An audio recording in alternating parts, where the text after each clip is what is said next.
Welcome to the Deep Archive.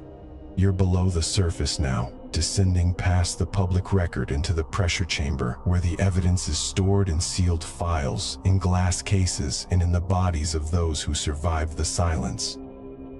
The water is dark here, and the archive does not offer comfort, only legibility. This episode opens a pink glass bottle that once sat on pharmacy shelves across 46 countries. Inside were tablets of a new sedative called Thalidomide, praised as completely harmless, gentle enough for a child, safe for the nausea of early pregnancy. A white powder born in a Stolberg laboratory in 1953. What followed was a slow, structural tragedy written in the morphology of 10,000 children.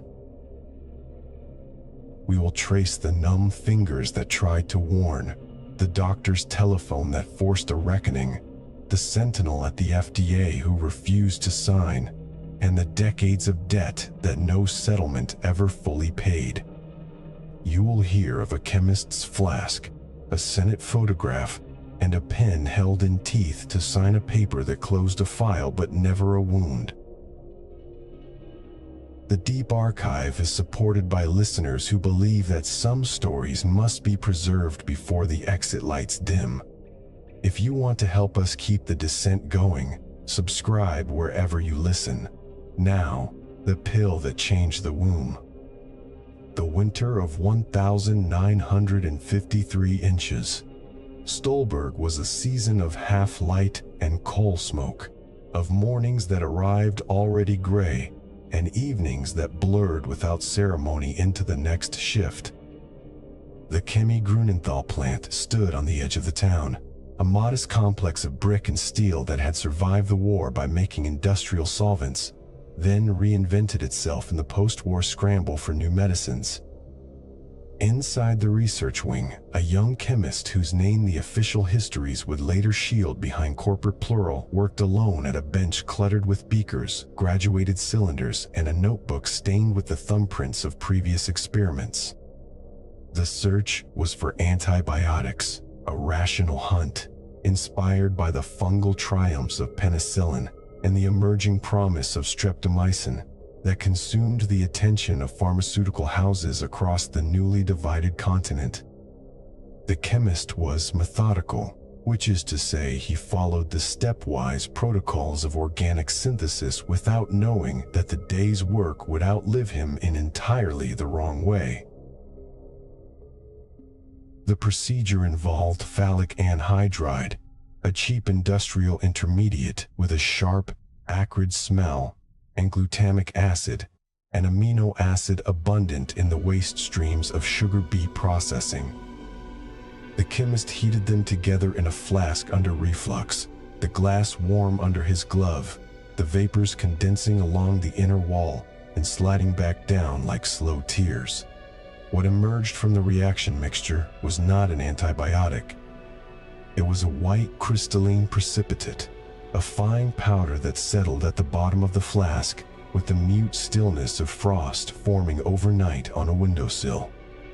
The scent in the air was faintly of bitter almond, benzaldehyde, a ghost of the molecule's aromatic core, mixed with the mineral tang of hot glass and the faint animal note of pyridine.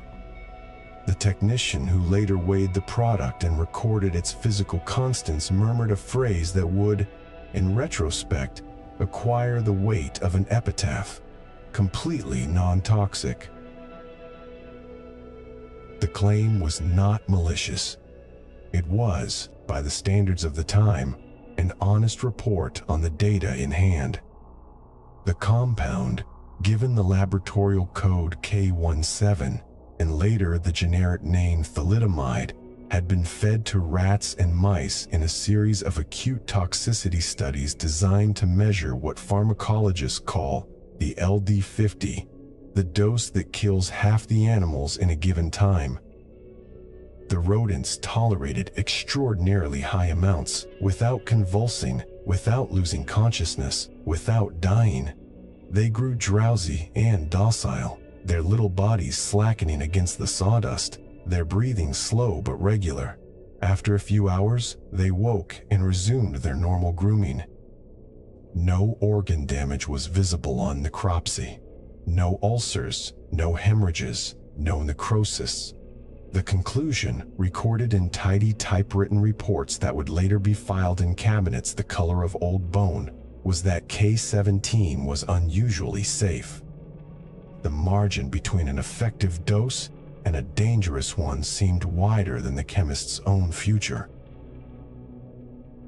What those studies did not do, what no regulation anywhere in the world required them to do, was expose pregnant animals to the compound and then examine the offspring. The protocols of teratogenicity testing, the systematic search for birth defects caused by drugs, existed only in the speculative margins of embryology journals. Rachel Carson had not yet written Silent Spring. The thalidomide tragedy had not yet given scientists a reason to ask whether a molecule that crossed the placental barrier could do something other than soothe. The mice and rats in the Grunenthal laboratories were not pregnant because pregnancy was not part of the safety question. The question was only, does it kill? Does it cause ulcers? Does it alter the blood count? The answer was no. The answer was, by the narrowest of definitions, correct. The molecule itself was remarkably simple.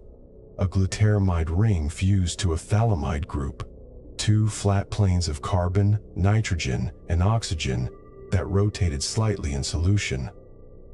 The carbon at the center of the glutaramide ring was chiral, meaning the molecule existed as two mirror image forms, right-handed and left-handed, like a pair of gloves.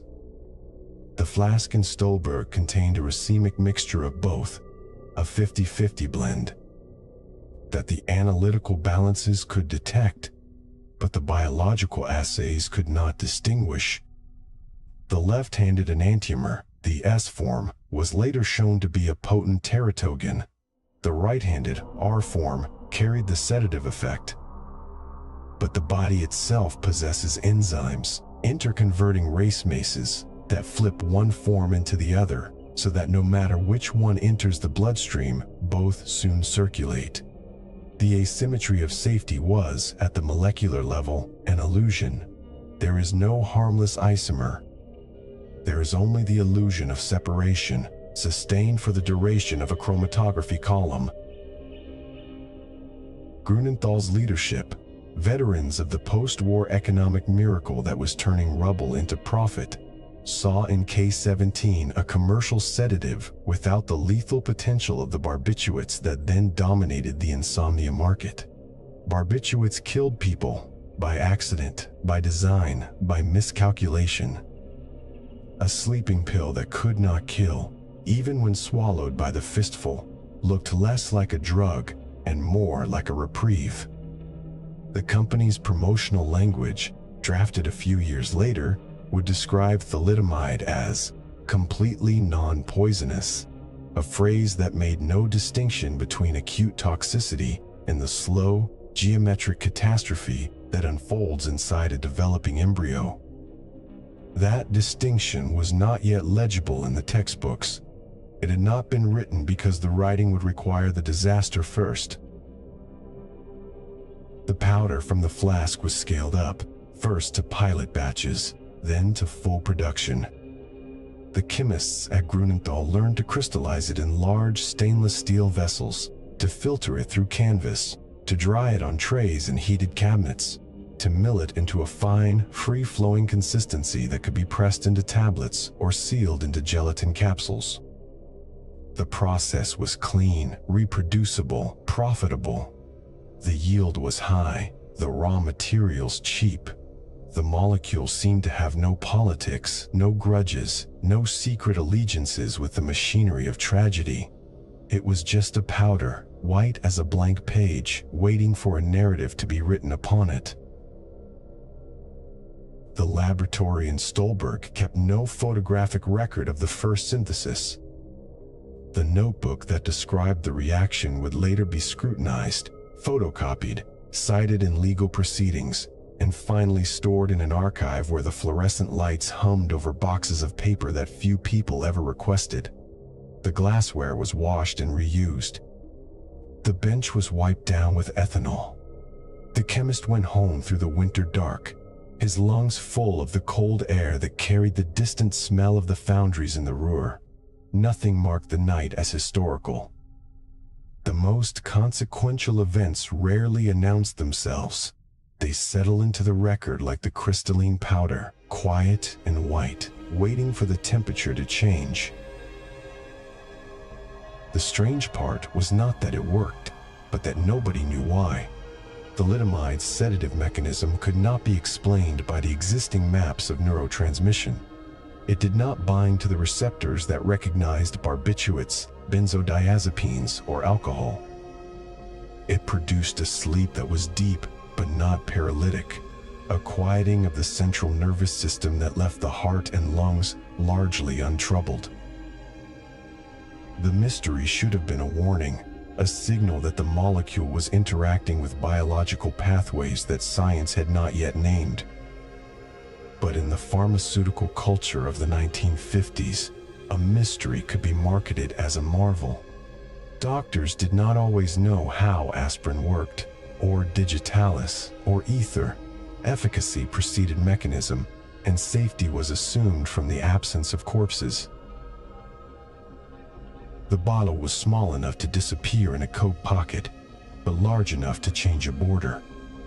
By the end of the decade, thalidomide would cross 46 national frontiers in the luggage of sales representatives and the cargo holds of commercial aircraft, acquiring new names as it went: Contergan, Distaval, Sophanon, Talmol, Isomin, each one a local promise of sleep without danger. The powder that had drifted down in a Stolberg flask had become a citizen of the world, traveling faster than the slow, peer-reviewed science that might have stopped it. The lab where it was born fell quiet at night, the glassware standing clean and empty on the drying racks, the notebooks closed. The building exhaled its warmth through the brick walls, and the surrounding town slept under the same winter sky, unaware that the geography of risk was already shifting beneath them. The discovery did not end the story. It made the story portable. The powder was no longer confined to the laboratory bench. It had entered the supply chains of pharmacies, the prescription pads of general practitioners, the bedside tables of pregnant women who had been told that nausea was a discomfort without a remedy, until now. The gap between what was tested and what was needed, the pregnant animal screen that nobody had performed, was not a failure of individual conscience. It was a structural absence, a missing column in the ledger of pharmaceutical development. And because the column was blank, the entry for thalidomide read only safe, effective, non-toxic. The ink in which those words were written was indistinguishable from the ink that would later record the consequences, but the archive had not yet opened its doors to the evidence.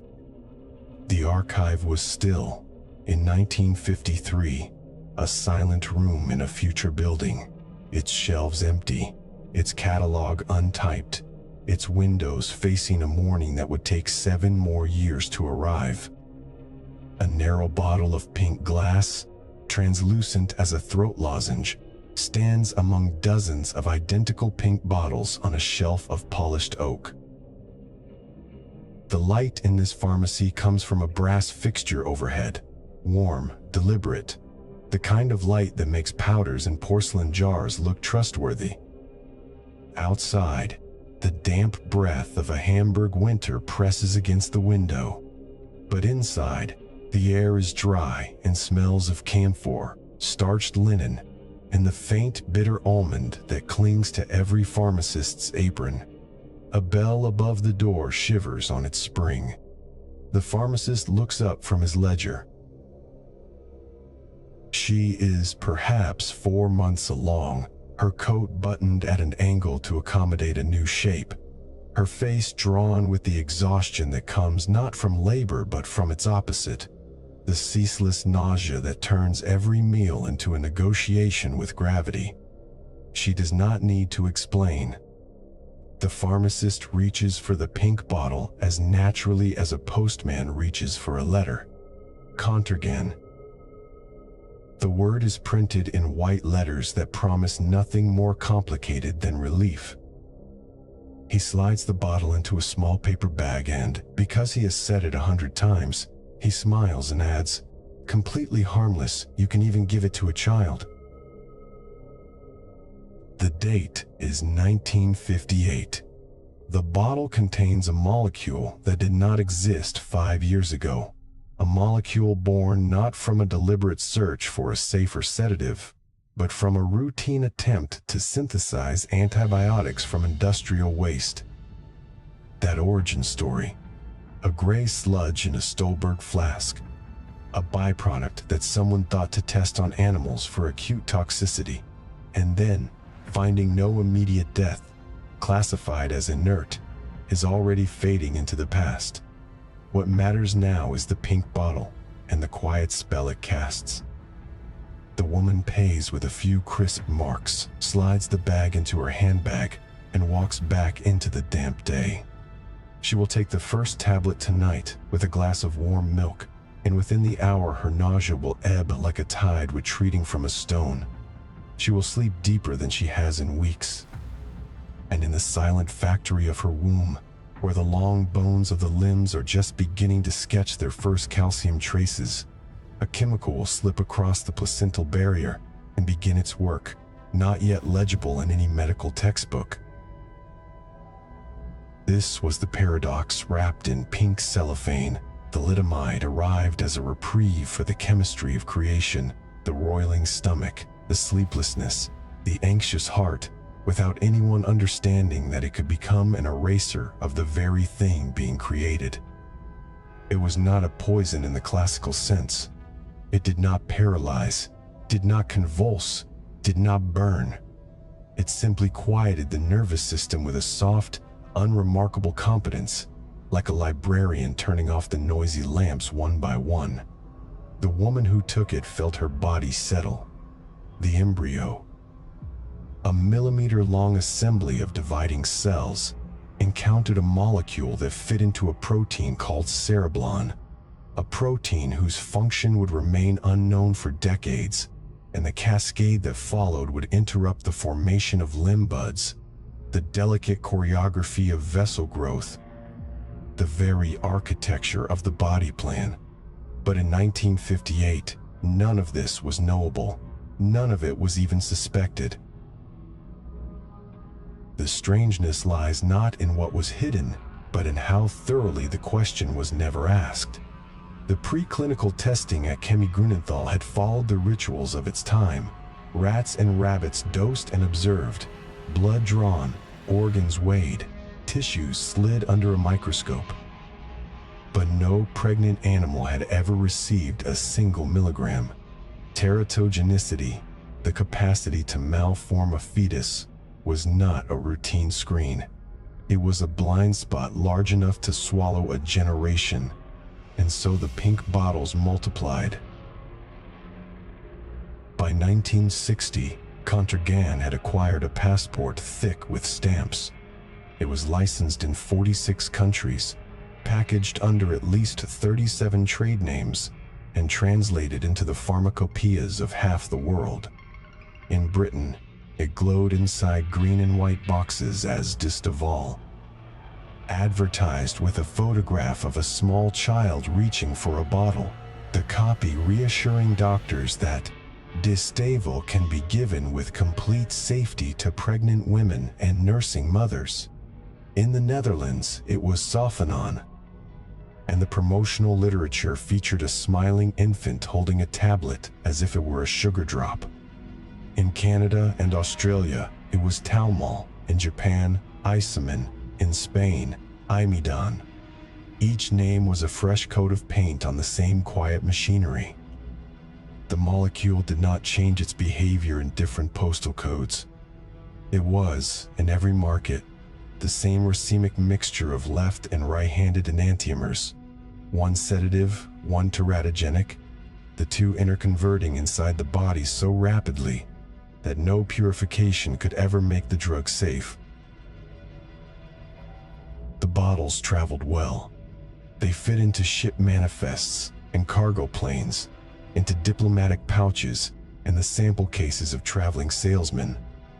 In the ledger books of Grunenthal, the numbers climbed with the clean inevitability of compound interest. Profit was not the only fuel. There was genuine clinical enthusiasm, the kind of optimism that fills medical journals when a drug seems to solve an ancient problem without exacting a visible price. Morning sickness had always been a miserable fact of pregnancy, described in ancient Egyptian papyri and medieval herbals alike, and most remedies before thalidomide were either useless or dangerous in their own right. Here, finally, was a chemical that calmed the stomach and the mind without leaving the patient stuporous. The medical press called it a wonder drug, and the phrase did not yet carry its modern irony. A physician in Sydney might reach for the prescription pad without a second thought. A midwife in Barcelona might recommend the tablets the way she recommended rest. A mother in Montreal, unable to keep down dry toast, might hear from a neighbor that the little pink pills were a gift. The drug accumulated inside ordinary medicine cabinets, next to aspirin and iodine and the thermometer that looked like a glass straw. It became, in a matter of months, a household object, as familiar as a teacup, as unexamined as a wedding band. The fact that it was never approved in the United States, that a single civil servant in Washington was even then demanding more safety data, seemed a curious footnote that the rest of the world could safely ignore. If you could walk through a pharmacy in Kyoto in 1959, you would find the box of Isomin tucked behind the counter, the pharmacist kneeling to retrieve it from a low shelf. The script on the packaging was in Japanese, but the molecule inside was identical to the one dissolved in the stomach of a woman in Milan, in Cape Town, in Lima. The global supply chain hummed with a silent uniformity. The seeds of a catastrophe rarely announce themselves with thunder. More often, they arrive with a pharmacist's smile and a paper bag. The bottle in the Hamburg pharmacy, the one the pregnant woman slipped into her handbag, contained 40 tablets. Each tablet was a small compressed universe of starch, lacquer, and thalidomide, weighing less than a postage stamp. Its effect on the adult nervous system was gentle, almost courteous. It did not demand sleep. It invited it. For a woman whose days had become a loop of retching and exhaustion, that invitation felt like mercy. She would take the tablet with water from the tap, the pink disc dissolving on her tongue with a faintly sweet taste, and within half an hour the queasiness would loosen its grip. The muscles of her neck would unclench. The room would stop tilting. She would close her eyes and descend into a rest that felt earned. And in the warm dark of the uterus, the embryo would continue to build itself according to a genetic script that was, at that moment, exquisitely vulnerable. The limb buds, which appear around the 4th week after fertilization, are made of a translucent mesenchyme that proliferates under the direction of signaling centers, the apical ectodermal ridge, the zone of polarizing activity, the progress zone. Thalidomide, by binding to cereblon and disrupting a complex of proteins that tags other proteins for degradation, interfered with the signals that tell a limb bud how long to grow, where to branch, when to stop. The result would be phocomelia, hands and feet attached directly to the torso, as if the body had decided that arms and legs were optional. But none of this was visible in 1958. The ultrasound did not yet exist. The womb was a black box. The only feedback was the mother's relief, and that relief was genuine. The documentary record of the drug's spread is written in the dry language of regulatory filings, but the texture of the event is in the quiet moments. A nurse in a rural clinic in Brazil handing a sample packet to a farm worker whose wife could not stop vomiting. A letter from a company representative to a medical journal, emphasizing the exceptionally low toxicity. A pharmacy in West Berlin where the pink bottle sat in a window display next to a porcelain stork. The stork was a joke, of course, the kind of gentle visual pun that shopkeepers loved, but it would later read like a prophecy written in the wrong alphabet. The molecule asked no questions. It had no politics.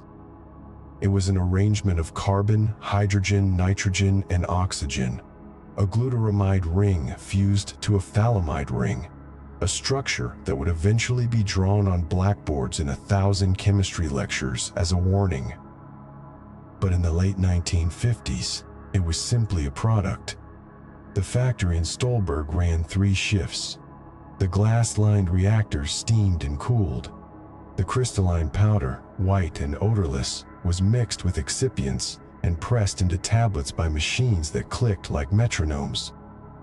The tablets were packed into bottles that were packed into crates that were loaded onto trucks that drove to ports and airports. The logistics were banal. The consequences were not. Take a moment to consider the number. By 1960, thalidomide was being sold under enough different names that a single traveler might encounter it in 3 countries and never realize it was the same drug. The World Health Organization, which would later build a global monitoring system precisely because of this disaster, did not yet have a common vocabulary for adverse drug reactions. A report of nerve damage in one country had no mechanism to travel to another.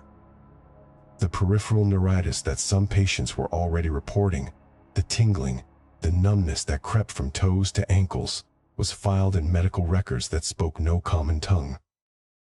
The information that might have raised an alarm was scattered across continents like a shredded document, each fragment too small to read. The pregnant woman who walked out of that Hamburg pharmacy in 1958 could not have known any of this. She was not a statistic. She was a person who wanted to eat a meal without rushing to the sink.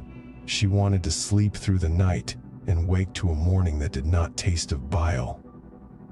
The pink tablet gave her that. The transaction was simple. A few marks for a few hours of peace. It was the kind of bargain that has always driven the pharmaceutical market.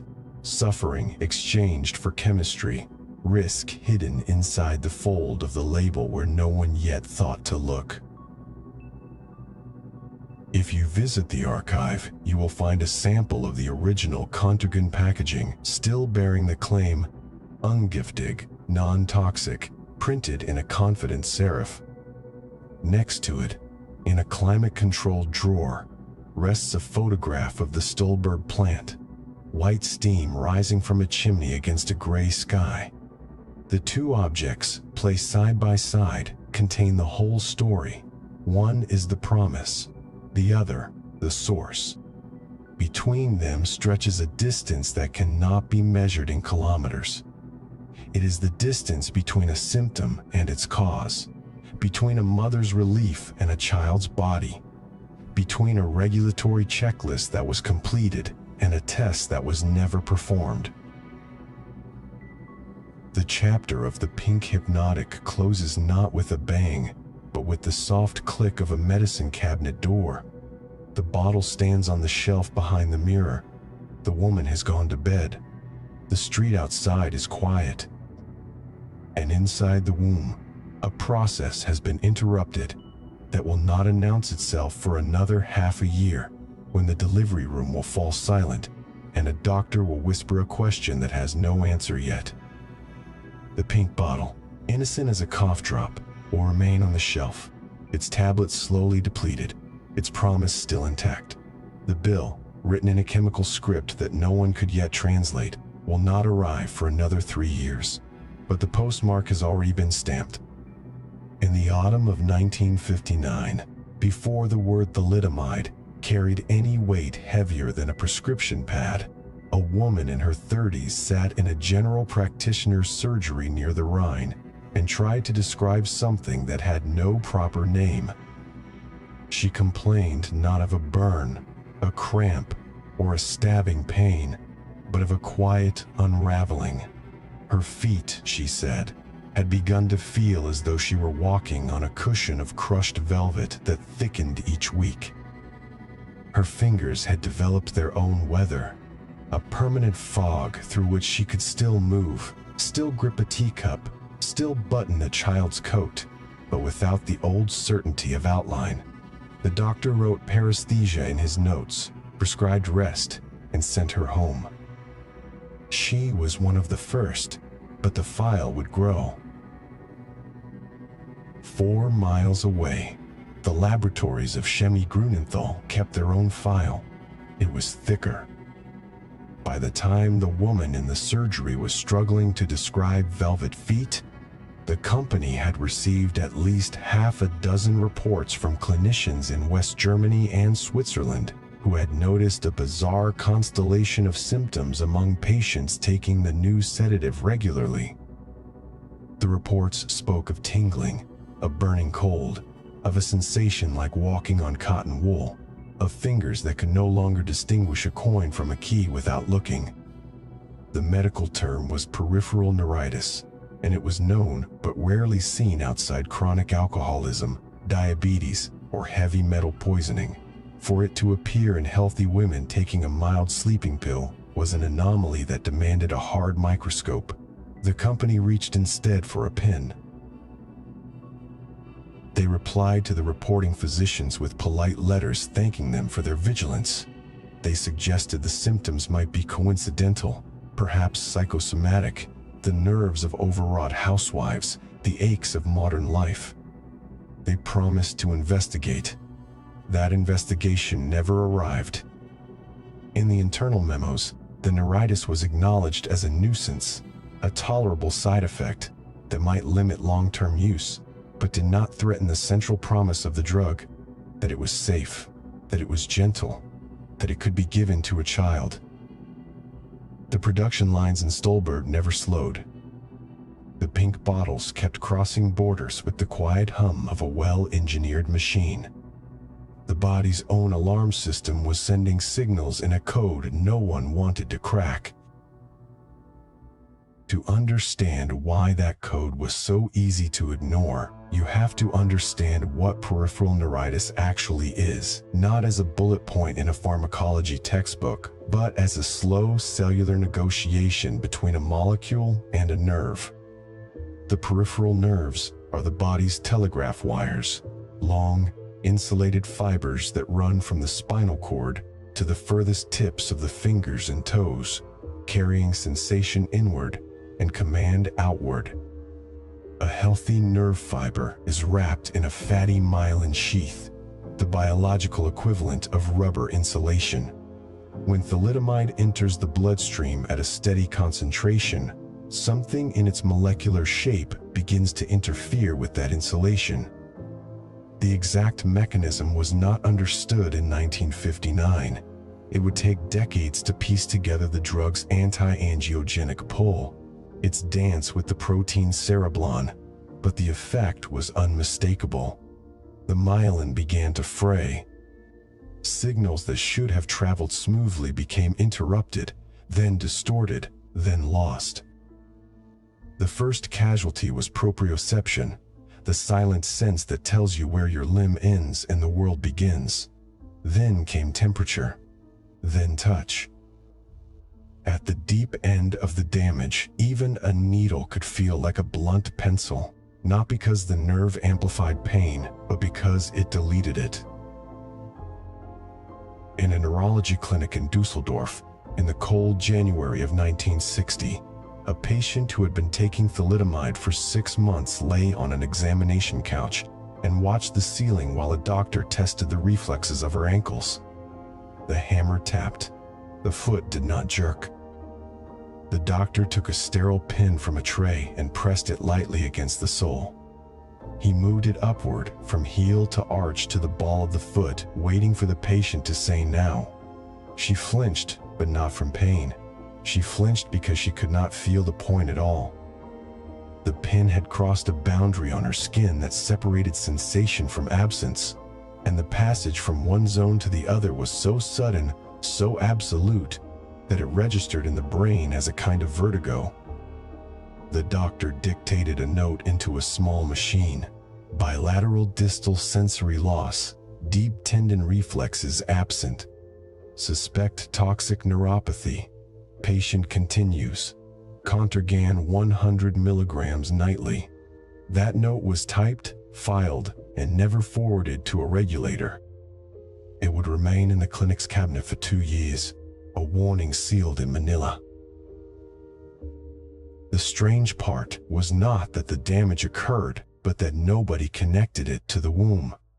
This is the moment in the archive where the logic fails, where the viewer must lean close to the glass and study the chain of reasoning that broke. Peripheral neuritis is damage to the adult nervous system. The adult nervous system and the embryonic nervous system are built from the same biological vocabulary, the same signaling molecules, the same cell migration cues, the same vulnerability to toxins that interfere with growth.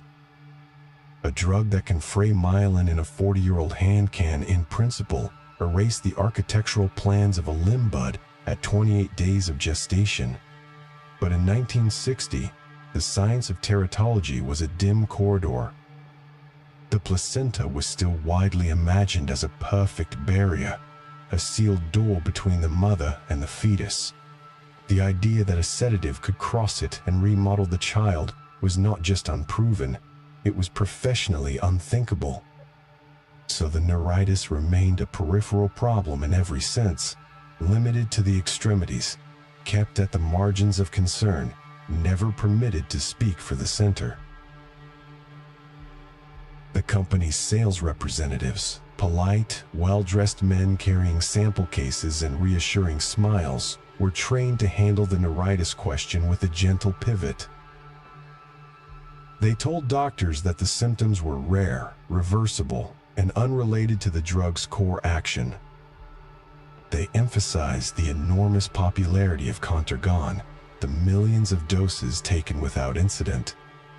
They left behind glossy brochures that showed a mother sleeping peacefully beside a crib, the infant's tiny hand visible at the edge of the frame. The brochures did not mention tingling. They did not mention the Dusseldorf clinic, or the growing pile of case reports in the journals, or the neurologist in Munich who had written to Grunenthal directly, warning that the drug appeared to be a nerve poison. The word poison was too heavy for the correspondence it provoked. The company's medical director replied that such language was unjustified and liable to confuse the therapeutic picture. The letter was filed in the same cabinet as the doctor's note. The patient in Dusseldorf left the clinic that day with a revised prescription for a different sedative and a vague advice to rest. She walked home through the gray winter streets, her footsteps unsteady, not because of weakness, but because she could no longer trust the pavement. Her body was becoming, inch by inch, a territory under partial occupation, not an invasion but a quiet abandonment. The nerves in her feet would recover slowly over the following months, though some residual numbness would remain for years. She would never know that the tingling in her hands had been a telegram from a future that was still unrolling silently in maternity wards across the country, from Hamburg to Stuttgart, where women in the early weeks of pregnancy were reaching for the same pink pill to calm their morning sickness. The telegram read, "Interference in progress." The line was clear, but the receiving stations were unmanned. That is the debt this chapter carries forward. The warning was delivered not once but dozens of times, in a dozen different consulting rooms, by a dozen different pairs of numb feet walking out into the winter light. Each report was a signature on an invoice that the manufacturer declined to open. The body kept its own books, and the entries were written in the precise chemical language of demyelination. But the accountants at Chemie Grunenthal were busy reading sales figures in a different dialect. The hum of commerce is a low, steady frequency. It can easily drown out a whisper, even when that whisper is a scream. In the Dusseldorf clinic, the filing cabinet slid shut with a soft click. The note inside, "Suspect toxic neuropathy," would wait. In a few years, someone would open that cabinet again, but by then the word toxic would have acquired a new and heavier grammar, and the neuropathy of the feet would be remembered only as the first minor tremor before the ground broke open. For now, the winter afternoon grew dim. The doctor washed his hands. The patient moved slowly toward the door, testing each step like a promise she was no longer sure she had made. Outside, the city was indifferent, the river continuing its old procession, the streetlights beginning to glow, and in 1,000 bedside drawers, in 1,000 bedrooms, a small pink pill lay waiting for the night. The delivery room in Hamburg smelled of steam and carbolic, and the faint iron tang of a healthy birth. A midwife lifted the newborn onto the scale, and the wet slap of small weight against metal was the first sound the child made in the world. The second was the silence that followed. The midwife's hand paused above the record sheet. The senior obstetrician, who had been stripping off his gloves, turned back to the table. No one spoke the word malformation yet, because no ready word existed for what they were seeing. Arms that ended shortly after the shoulder in 3 soft digits, legs that bent directly into paddle-like feet, a body that seemed to have started its own anatomy and then given up. A nurse whispered, "What is this?" The question hung in the warm air, unanswered, and the ink on the birth register dried without any notation of alarm. That was the autumn of 1959. But the first phantoms had already been appearing for nearly a year. In maternity wards from Bremen to Stuttgart, from Munster to the teaching hospital in Heidelberg, a handful of deliveries were breaking the quiet routine. A baby with flipper-like limbs, a baby with missing long bones, a baby whose hands sprouted directly from the shoulders. Anomalies that veteran midwives might see once in a career, not 3 times in a season. Each hospital treated its own tiny cluster as a private sorrow, a statistical hiccup. The cases sat in separate logbooks, untallied, because West Germany in the late 1950s had no central registry for birth defects. The word phocomelia was known to embryologists, a Greek term meaning seal limb, pulled from dusty textbooks that described it as a rare spontaneous aberration. No one suspected that a common chemical was at work. No one imagined that the sedative stocked in the pharmacy downstairs could edit a human body while it was still smaller than a fingerprint. The mothers of these children were not a defined group. Some were bank clerks, some were farmers' wives, some were the spouses of factory workers in the Rhineland's industrial belt. What united them was a nausea that had visited them in the first weeks of pregnancy, an ordinary sickness of the morning, and a doctor who had written a prescription for a pink pill called Contergan. The drug was advertised as wholly safe, suitable even for infants, and it did what it promised. It blunted the queasiness and allowed sleep. The women took it for a few weeks, sometimes only 10 or 15 tablets, then stopped as the nausea eased. They carried their pregnancies forward in good faith, unaware that between day 20 and day 37 after fertilization, a window so narrow it would later be called the teratogenic corridor, the pill had crossed the placenta and settled into the embryo's limb buds. like a cold chemical fog rolling into unfinished architecture. To understand what happened in that corridor, you must picture the embryo at 4 weeks, a curl of cells no longer than a grain of rice, yet already staking out the territory of the body. Along its flanks, 4 small buds of mesoderm have risen, each one a blueprint for a limb. At the tip of each bud, a ridge of ectoderm known as the apical ectodermal ridge hums with signaling proteins, fibroblast growth factors, sonic hedgehog, Wnt, that orchestrate the outgrowth of arm and leg, the death of the webbing between fingers, the rotation of the thumb. The process is a negotiation, not a blueprint reading.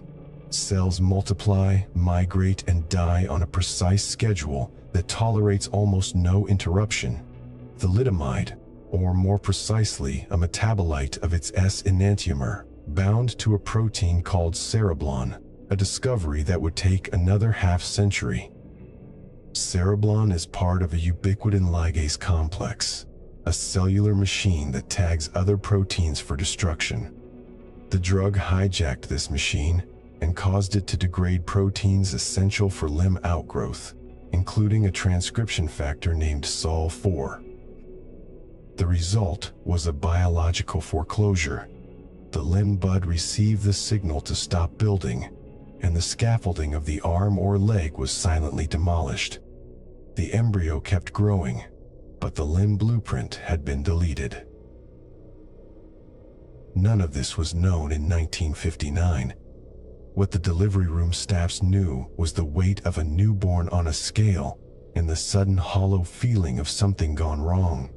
In Hamburg, the obstetrician asked the midwife to summon the pediatric registrar, who arrived still buttoning his white coat. He examined the infant under a warming lamp, pressing gently on the tiny flipper-like appendages, counting 3 digits on each. He asked the mother if she had been ill during pregnancy, if she had fallen, if there was any family history of congenital anomaly. Her answers were all no. He wrote in the chart that the presentation was unusual, cause unknown, and recommended referral to a specialist clinic. The chart was filed, and the child was taken to the nursery, where it lay in a bassinet beside babies with fully formed limbs. A curtain was drawn, partly for warmth, partly because the nurses did not know where else to put their gaze. The strangest part was not the malformation itself. Every midwife had seen the body's occasional mistakes, but the fact that these errors were no longer occasional. In the University Women's Clinic in Cologne, a junior physician named Dr. Wiebke Schulte began keeping a private list in the back of a laboratory notebook after she delivered her second phocomelic infant in 6 weeks. She drew small anatomical sketches in black ink, noting the length of the humerus or its complete absence, the flexion of the wrist, the webbing of the toes. She cross-referenced the mother's charts and found that none had been exposed to radiation, infectious disease, or any obvious toxin. The only common thread was a slight note in a few charts about sleep disturbances in early pregnancy. But that thread led nowhere because half the pregnant population complained of insomnia. Schulte showed her notebook to a senior colleague who leafed through it with a frown and said, "An interesting anomaly, but probably a chance accumulation." He suggested she publish a case series when she had 10 examples. He was not indifferent. He was simply working within a medical epistemology that had no category for a mass iatrogenic event. The textbook had no name for a cluster of stolen limbs, so the cluster could not officially exist. The silence was perpetuated by the sheer geography of the event. West Germany had no single national health database. It had a patchwork of regional sick funds and hospital archives. Each maternity unit was an island. A spike in phocomelia in Hamburg might coincide with a spike in Bremen, but the two islands never compared their logbooks. The statistical signal was strong enough to have been detected by any competent epidemiologist with a telephone and a train ticket, but no one was conducting such a survey. The pharmaceutical company that manufactured the drug received occasional letters from physicians asking if Contergan could be linked to peripheral neuritis, but the question of birth defects did not yet appear in their correspondence. The files sat in cabinets, the babies went home with their mothers, and the quiet compounding of damage continued. 2 floors below the maternity ward, in a typical West German hospital, the pharmacy shelves held their row of pink bottles without judgment. A pharmacist might dispense a bottle to a man buying something for his pregnant wife, and he might remark, as thousands did, that the product was completely harmless. The label listed no contraindications for pregnancy. The chemical inside the bottle had no morality, only a shape that fit a protein like a key slipping into a lock never meant to be opened. The lock was evolutionary ancient, conserved across mammals, and it had never before encountered this particular key. The result was not a poison in the ordinary sense. It did not kill the embryo, did not cause miscarriage in most cases, but a selective subtraction. It removed arms and legs while leaving the rest of the body untouched, as if a meticulous editor had drawn a red line through certain paragraphs of the genetic script and left the rest legible. The babies were born alive with normal intelligence, normal facial features, normal internal organs, and a perimeter of absence where their limbs should have been. Years later, when the molecular details were pried open, scientists would describe thalidomide as a racemic mixture of 2 enantiomers, mirror image molecules that the body interconverts freely. The RAR enantiomer was a sedative, the S enantiomer was teratogenic. But the body's own enzymes turned each into the other within hours, so no separation could ever produce a safe pill. This was a lesson in chemical humility, but it arrived too late for the children whose morphogenesis had already been rewritten. In 1959, the only evidence was in the nursery bassinets and the ink sketches in a few private notebooks. The evidence was waiting for someone to read it. Dr. Schulte eventually collected 12 cases. She typed a careful manuscript and submitted it to a regional medical journal in early 1960. The editor returned it with a polite refusal, saying that the paper lacked a clear etiological hypothesis and might cause unnecessary alarm. The word alarm was instructive. A clinician's duty to warn was not yet seen as a duty to speculate, and speculation without a mechanism was considered unprofessional. The mechanism was sitting on pharmacy shelves in 46 countries, but no microscope could yet trace the molecule to the bud. The archive of harm was invisible because the lenses of the time could not focus on an inert powder that dissolved invisibly in the blood, crossed a membrane thinner than paper, and interfered with a protein that nobody had named. In the early hours of a winter morning in a Hamburg delivery room, the scale was cleaned with alcohol and put back against the wall. The midwife completed the birth register, weight, time, sex, APGAR score, and a brief note in the margin, limb anomaly, see physician's report. The note was written in a pale blue ink that would fade with the decades. The child was eventually given a name, and the mother learned to hold the small body against her chest in a way that made the missing limbs feel less like an absence and more like a different kind of presence. The delivery room returned to its routine, but the note in the margin remained, a quiet entry in a ledger that no one had yet opened, waiting for the doctor who would pick up a telephone and turn the phantom into a pattern. The hands that never formed had begun as a statistic that no textbook could yet name, but statistics have a way of accumulating, and the silence in the nursery was not the end of the story. It was the slow opening of a door that could not be closed again. The telephone sat at the edge of his desk like a coiled animal, black bakelite heavy enough to anchor a small boat. Dr. Widukind Lenz had been staring at it for 10 minutes, the rotary dial catching the low November light that slanted through the window of his Hamburg study. Outside, the Elbe moved gray and indifferent toward the North Sea. Inside, the air held the faint mineral smell of a room where someone had been working too long, paper dust, cold coffee, the adhesive tang of mimeograph ink. The pediatrician's typewriter keys were still warm from the afternoon, having just finished a letter that no manufacturer ever wants to receive. It listed 16 cases of a malformation so rare that most textbooks devoted no more than a paragraph to it, and it asked a question so simple that it would unravel a multinational corporation. What have you put inside the mothers of these children? The answer had been sitting on German pharmacy shelves for 4 years, packaged in pink and labeled Contergan. The story that brought Lenz to this telephone began not with a single dramatic moment, but with a slow, creeping accretion of silence.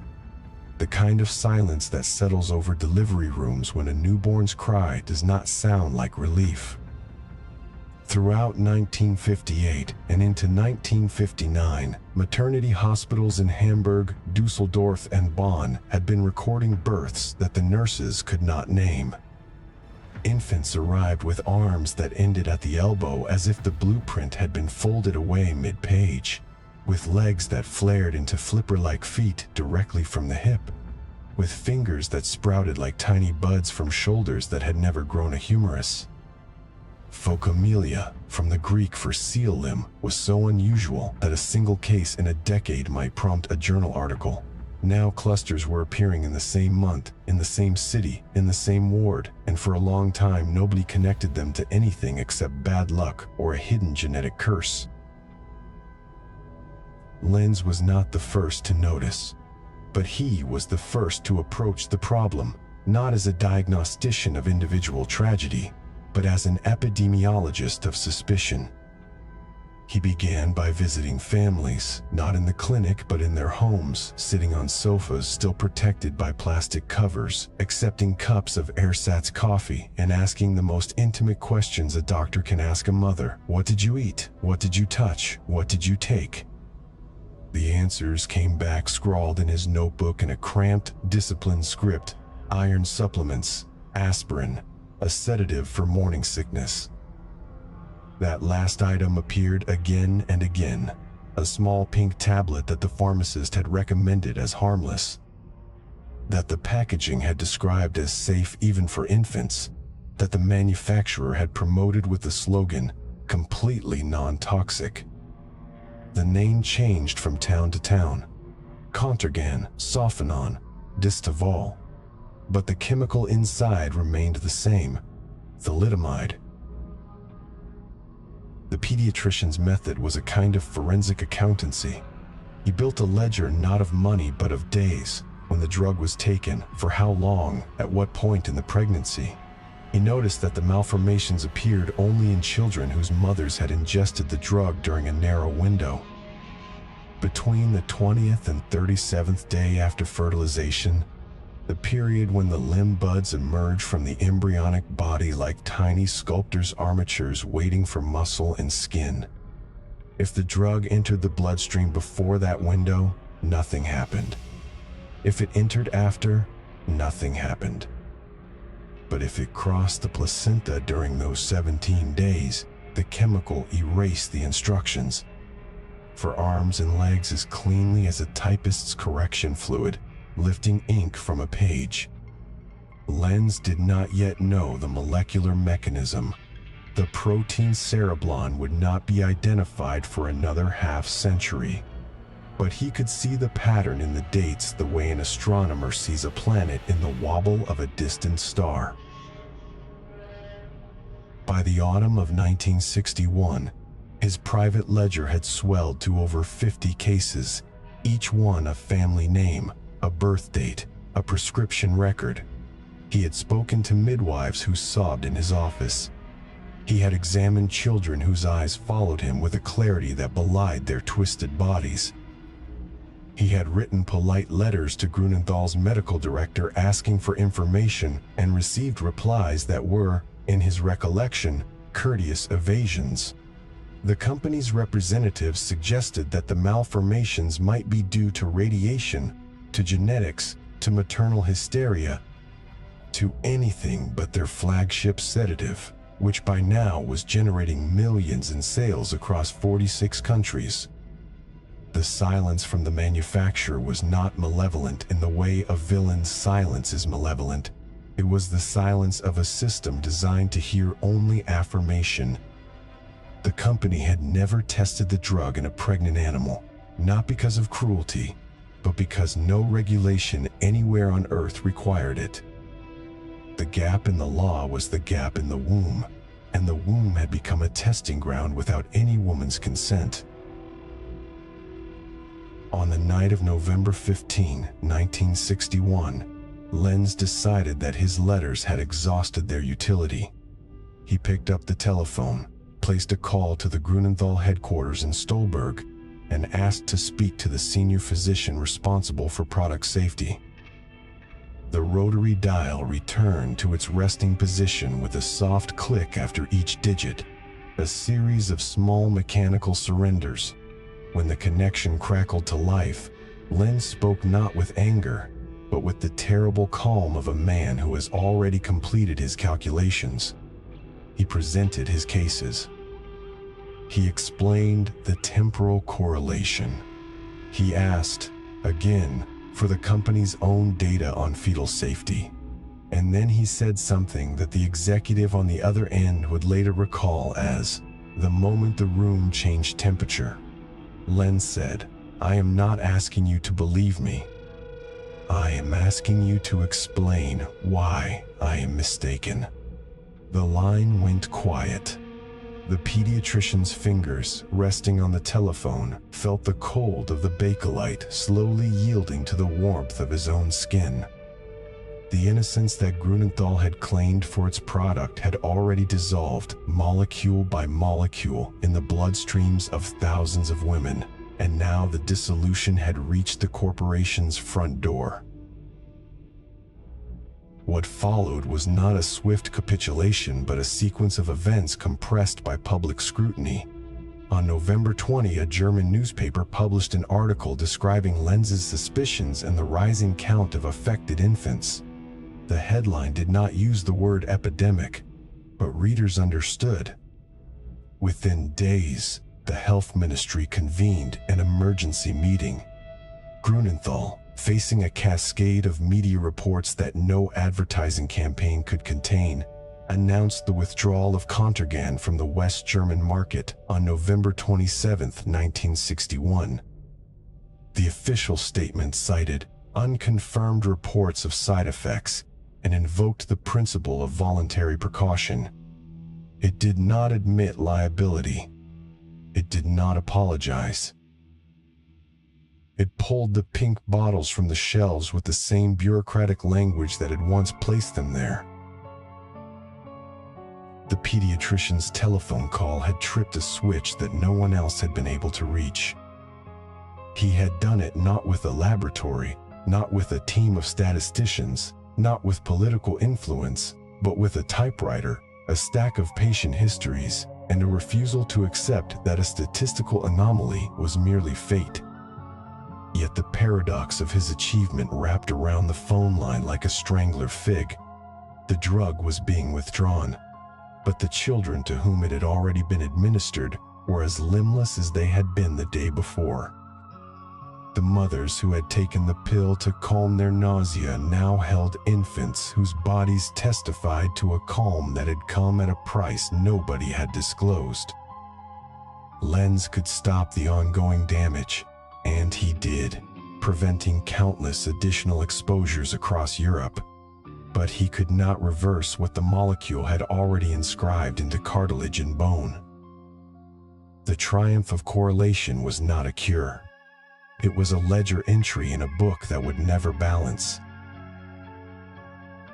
The story of Dr. Widukind Lenz and the telephone in Hamburg is often told as a morality tale about the solitary hero against the corporate machine. But the darker reality is that the machine was not a conspiracy. It was a diffuse apparatus of assumptions, trade journals, medical samples, and regulatory permissions that had been constructed over decades without a single checkpoint for placental transfer. The real villain, if such a word applies, was the absence of a question that nobody had thought to ask. Thalidomide had passed every test that the era demanded. It did not kill rats at high doses. It did not burn tissue. It induced a gentle, non-barbiturate sleep without a hangover. The fact that it dissolved the limb buds of embryos was not a secret. It was an unknown, a territory so far beyond the boundaries of pharmacological imagination that mapping it required Lenz to become a cartographer of the invisible. His telephone call was not the climax of a thriller. It was the sound of a door opening onto a room that the entire medical world had built without a floor. In the days after the withdrawal, Lenz continued to receive letters from parents who had just given birth and did not yet understand why. He kept everyone. He filed them in cabinets that grew heavier each month, their metal drawers groaning under the weight of paper that recorded the exact shape of the missing. A left arm absent below the elbow, both legs reduced to flippers, a single finger sprouting from a shoulder. The cabinets were not an archive of closure. They were an archive of a still unfolding debt. The pharmaceutical market moved on. The company restructured. The regulatory frameworks began their slow, painful revision. But the telephone call remained suspended in time, a moment when one man's voice cut through the static of institutional self-assurance and said, essentially, "You have made a mistake that no balance sheet can correct." The telephone in Hamburg is silent now. It sits in a museum, perhaps, or in a private collection disconnected from the network that once carried Lenz's steady words from his study to the executive suite in Stolberg. But if you listen to the transcript of that call, and there is no transcript, only memories and second-hand accounts, you might hear something else beneath the clinical exchange. The faint, high-pitched echo of all the voices that would later fill courtrooms, parliamentary hearings, and foundation board meetings, asking for an acknowledgement that never quite arrived in full. The doctor could not give those children arms. He gave them, instead, a place in the historical record that the manufacturer had tried to leave blank. The ink on that record is still drying, and the page will turn when the last survivor closes their eyes. Until then, the telephone continues to ring in the memory of those who understand that the most dangerous chemical in the 20th century was not a poison, it was a molecule that was never asked the right question. The door to room 3,281 inches. The FDA's temporary Building M was heavy, steel, and painted the color of old mustard. It closed behind Dr. Francis Oldham Kelsey with a sound that was not a slam but a sealing, the soft, pneumatic apology of a government door meeting its frame. Inside, the air tasted of paper dust and the faint, vinegary ghost of mimeograph fluid. A metal filing cabinet stood against the wall, its drawers crammed with folders that smelled of carbon copies and bureaucratic patience. Kelsey's desk was an island of stacked dossiers, pharmacological monographs, and the weight of an application she could not bring herself to sign. She had arrived at the FDA in August 1960, a physician and pharmacologist who had already helped investigate the elixir sulfanilamide disaster of 1937, which killed over 100 people. because a solvent used in the preparation turned out to be a deadly poison. That experience left a mark on her, like a watermark on a bond certificate, invisible until held to the light. She understood that a drug application was not a declaration of innocence, but a document that demanded proof, and proof required things that were often missing: controlled studies, long-term observation, a humility before the unknown terrain of the human body. Her first major assignment at the agency was an application from the William S. Merrill Company, the American licensee for a sedative already on sale across Europe and Canada. The drug was called Thalidomide. The brand name proposed for the United States was Kefauver-Harris. The application file arrived in a binder that looked no different from 100 others. Typed pages, chemical diagrams, testimonials from physicians in Germany and the United Kingdom. The manufacturer described it as a remarkably safe hypnotic, so gentle it could be given to children, to the elderly, to pregnant women whose morning sickness robbed them of rest. Kelsey opened the file and began to read, not like a clerk, but like a pathologist reading a biopsy. She noticed what the cheerful memos did not emphasize.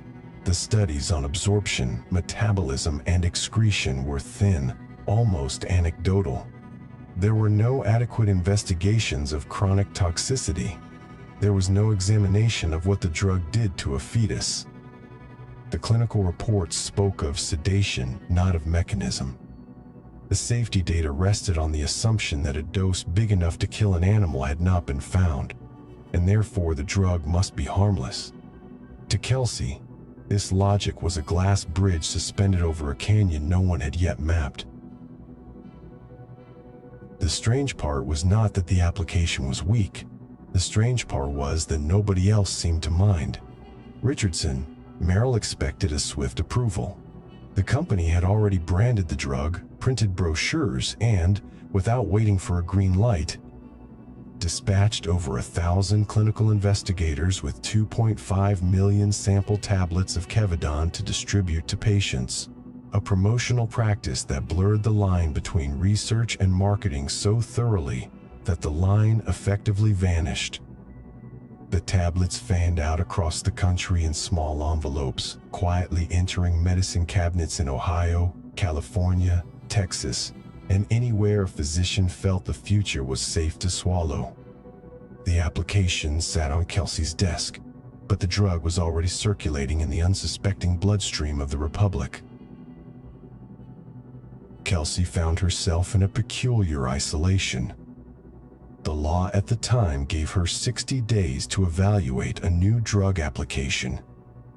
If she did not formally object, approval became automatic.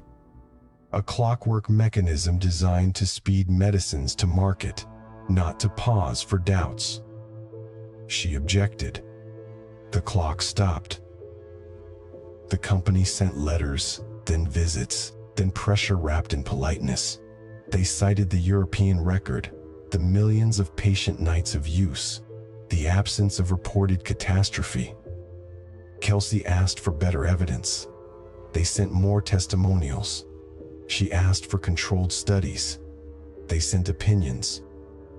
The metal filing cabinet received each exchange and slid shut with a hollow click that marked not an ending, but a postponement. Then came the peripheral neuritis reports. As early as 1960, a handful of physicians in Britain and Germany had noted that patients taking thalidomide over long periods developed tingling, numbness, burning sensations in their hands and feet, a creeping neuropathy that sometimes failed to reverse even after the drug stopped. Kelsey seized on this signal. A drug capable of damaging peripheral nerves might damage other, more vulnerable tissues. She wrote to the company requesting specific data on reproductive safety. The reply was satisfactory to almost anyone else. To her, it was a weather vane spinning in a wind no one had yet named storm. she kept the application open, and the door to American Thalidomide remained held ajar by the weight of her refusal to accept a guarantee written in the ink of commercial urgency. Kelsey's nights grew long. The clock on the wall ticked past midnight, and her hand reached reflexively for a vial of no-doz, the tiny caffeine tablets that kept her alert through reams of toxicological literature borrowed from university libraries, through correspondence with skeptical superiors, through the meticulous construction of a regulatory argument that had no precedent. The office building on the National Mall was quiet except for the ventilation system's low hum, a sound like a distant choir holding a single note. Outside the window, Washington's monuments stood in darkness, stone promises to ideals that depended on someone staying awake to enforce them. What she did not know, what nobody could yet know, was that the window of teratogenic vulnerability was exquisitely narrow and blindingly specific. Thalidomide's molecular structure allowed it to cross the placental barrier and, between days 20 and 37 after fertilization, interfere with the formation of limb buds. A single dose taken on the wrong day could disrupt angiogenesis in the developing embryo, halting the growth of blood vessels that would nourish the sculpting of arms and legs. The result was phocomelia, hands sprouting directly from shoulders, flipper-like appendages where long bones should be. The mechanism would remain obscure for decades until the protein cereblon was identified as the drug's target. But the clinical result was already accumulating in delivery rooms across Western Europe, a silent harvest no one was measuring. In Hamburg, pediatrician Widukind Lenz had begun his own terrible arithmetic, connecting the sudden spike in phocomelia to maternal histories of Contergan use. His telephone call to Grunenthal in November 1961 triggered panic in the company and withdrawal of the drug from the German market. The news traveled by teleprinter and radio, reaching Washington a few days later. Kelsey heard the bulletin not with vindication but with a leaden sorrow. The American application had been pending for over a year, and while she had stalled the flood, the sample tablets were already in the soil. Richardson, Morell's investigational distributions had not been random acts of charity. They were a pre-approval marketing campaign that seeded the drug into pregnant women before anyone could say stop. By the time the FDA formally ordered the recall of those samples in March 1962, at least 17 American families had welcomed children whose bodies carried the signature of thalidomide, 17 documented cases. Though the true number may have been higher because miscarriages and stillbirths often went uncounted in the ledger of pharmaceutical consequence. The American near miss was a headline that told two stories at once: the story of a woman who saved thousands, and the story of a system that allowed a drug to bypass its own gatekeeper through the side door of physician samples. The fortress Kelsey built had walls, but the walls had gaps, the width of a prescription pad. President Kennedy honored her with the Award for Distinguished Federal Civilian Service in August 1962. The ceremony took place in the White House Rose Garden under a high, cloudless sky. Kennedy's voice carried the cadence of a man reading a proclamation for history. Her vigilance had prevented a national tragedy. Photographers captured the handshake, the smile, the medal pinned to her dress. But in the photograph, Kelsey's eyes held something the flashbulbs could not illuminate. The knowledge that vigilance is never total, that every saved child is shadowed by the ghost of one who was not saved, that the difference between a sentinel and a bystander is often a matter of hours, and that the clock on the wall ticks for everyone. The cabinet in the temporary building remained. The drawers still held the correspondence, the carbon copies, the typed refusals that polite companies received as insults. The paper trail was a monument to the principle that regulation is not obstruction but a form of collective memory, a refusal to let the present moment's enthusiasm overwrite the future's vulnerability. Thalidomide taught the United States that a drug's safety is never proven, only tested to the limits of current knowledge, and that those limits can be lethal if the test is performed not in a laboratory but in the womb of an entire generation. The Senate took note. A year after Kelsey's award, the Kefauver-Harris Amendment became law, rewriting the rules of pharmaceutical evidence. From now on, manufacturers would have to prove not just safety but efficacy. Clinical trials would require informed consent. The era of trusting a company's word was over, replaced by an architecture of proof. The change was tectonic, but like all tectonic shifts, it happened after the earthquake, not before. The new law would protect future pregnancies, but it arrived too late to alter the morphology of the children already born. The ink of consequence dries only forward, never backward. In the quiet of the FDA building, long after the reporters left, Kelsey continued her work. She did not become a crusader in the public square. She remained what she had always been, a careful reader of evidence, a skeptical interrogator of certainty, a civil servant who understood that a single no spoken at the right moment could outweigh 1,000 yeses offered for convenience. Her legacy is preserved not in statues, but in the architecture of regulatory science itself. The requirement for reproductive toxicology studies, the establishment of adverse event reporting systems, the global network that now monitors drug safety across borders. The strange fact is that a molecule first scraped from the residue of an antibiotic search in a Stolberg laboratory was stopped at the American border by a woman who treated chemistry not as destiny, but as a hypothesis awaiting proof.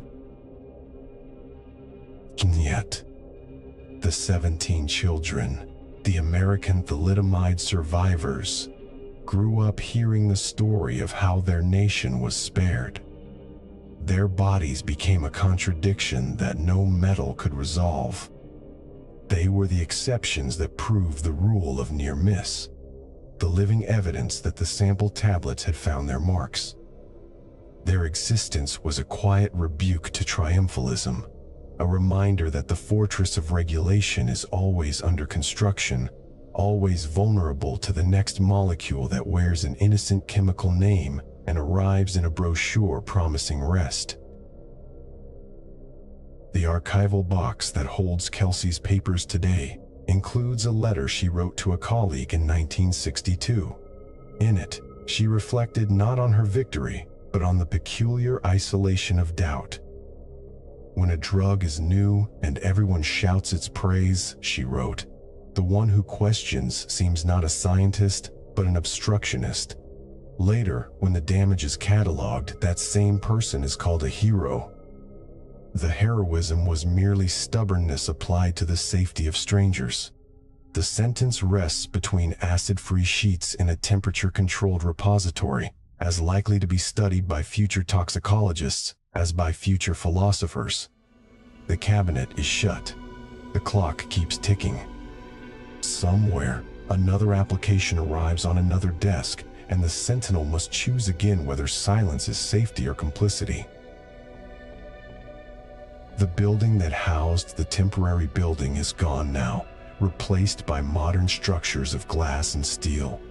But if you stand on the site and listen carefully, you will not hear the demolition.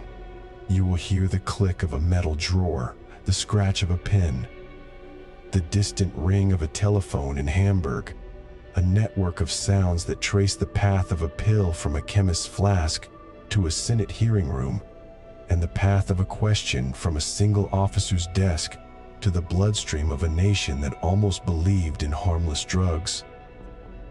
The pharmacy in Kyoto still smelled of camphor and old wood in September 1962, though the radio on the shelf behind the counter had been speaking of trouble for nearly a year. a small box of isomin, the local trade name for thalidomide, one of many names that served as a carapace for the same molecule, sat behind a row of stomach powders, not deliberately hidden but not displayed either. The clerk, a woman in her 50s with the soft, deliberate movements of someone who had spent decades wrapping powders in waxed paper, reached for it only when a prescription demanded it. Her hand hesitated that morning because the radio bulletin from Tokyo had been unusually blunt. The Ministry of Health was finally ordering a withdrawal. The voice on the broadcast did not use the word emergency. It used the polite, bureaucratic language of administrative guidance, but the meaning was clear enough. The box would have to be pulled from the shelf for the last time, not to be sold, but to be returned to the distributor like a quietly embarrassing guest. The strange part was not that the warning arrived late. It was that the warning had been traveling for nearly 10 months, carried across oceans by news wires, medical journals, diplomatic cables, and the desperate letters of parents, yet it moved more slowly than the pill itself ever had. Thalidomide had crossed borders with the velocity of commerce, catalogs, samples, cargo holds, a handshake between a sales representative and a hospital purchasing officer. In the years after its 1957 launch, the sedative had spread to 46 countries, nestling into medicine cabinets from Hamburg to Barcelona, from Toronto to Sydney, from Kyoto to Sao Paulo. The German manufacturer Grunenthal withdrew Contergan from its home market on November 27, 1961, after Dr. Widukind Lenz's telephone call had made the link between the drug and phocomelia inescapable. Within days, the British distributor Distillers Company pulled Distaval. Other European nations followed in a cascade of urgency. Yet in Japan, the drug stayed on the legal market until September 1962. In Spain, it lingered into 1963, months after the causal connection had been established in a West German pediatrician's typewritten notes. Pregnant women in Tokyo and Madrid were still receiving the same compound from their doctors, still swallowing a tablet that had, in another language, already been publicly named as a teratogen. This temporal gap was not a conspiracy in the usual sense. It was a slower, more diffuse failure. A failure of transmission, of regulation, of institutional imagination.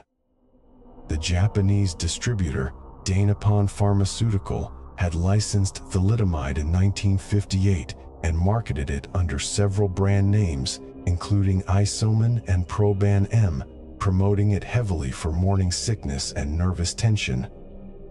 The Japanese Ministry of Health and Welfare had access to medical literature from Europe, but the urgency did not translate.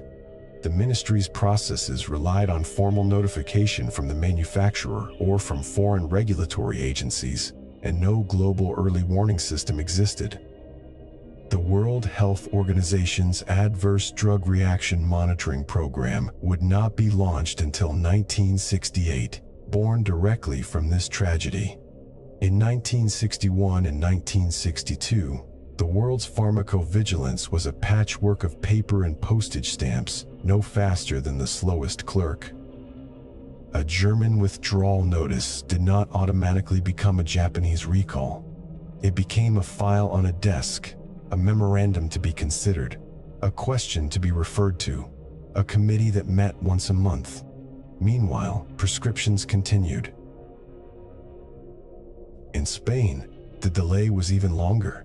Thalidomide was sold there under names like Sofenon and Imidon, sometimes without prescription, often recommended by pharmacists who had received no warning.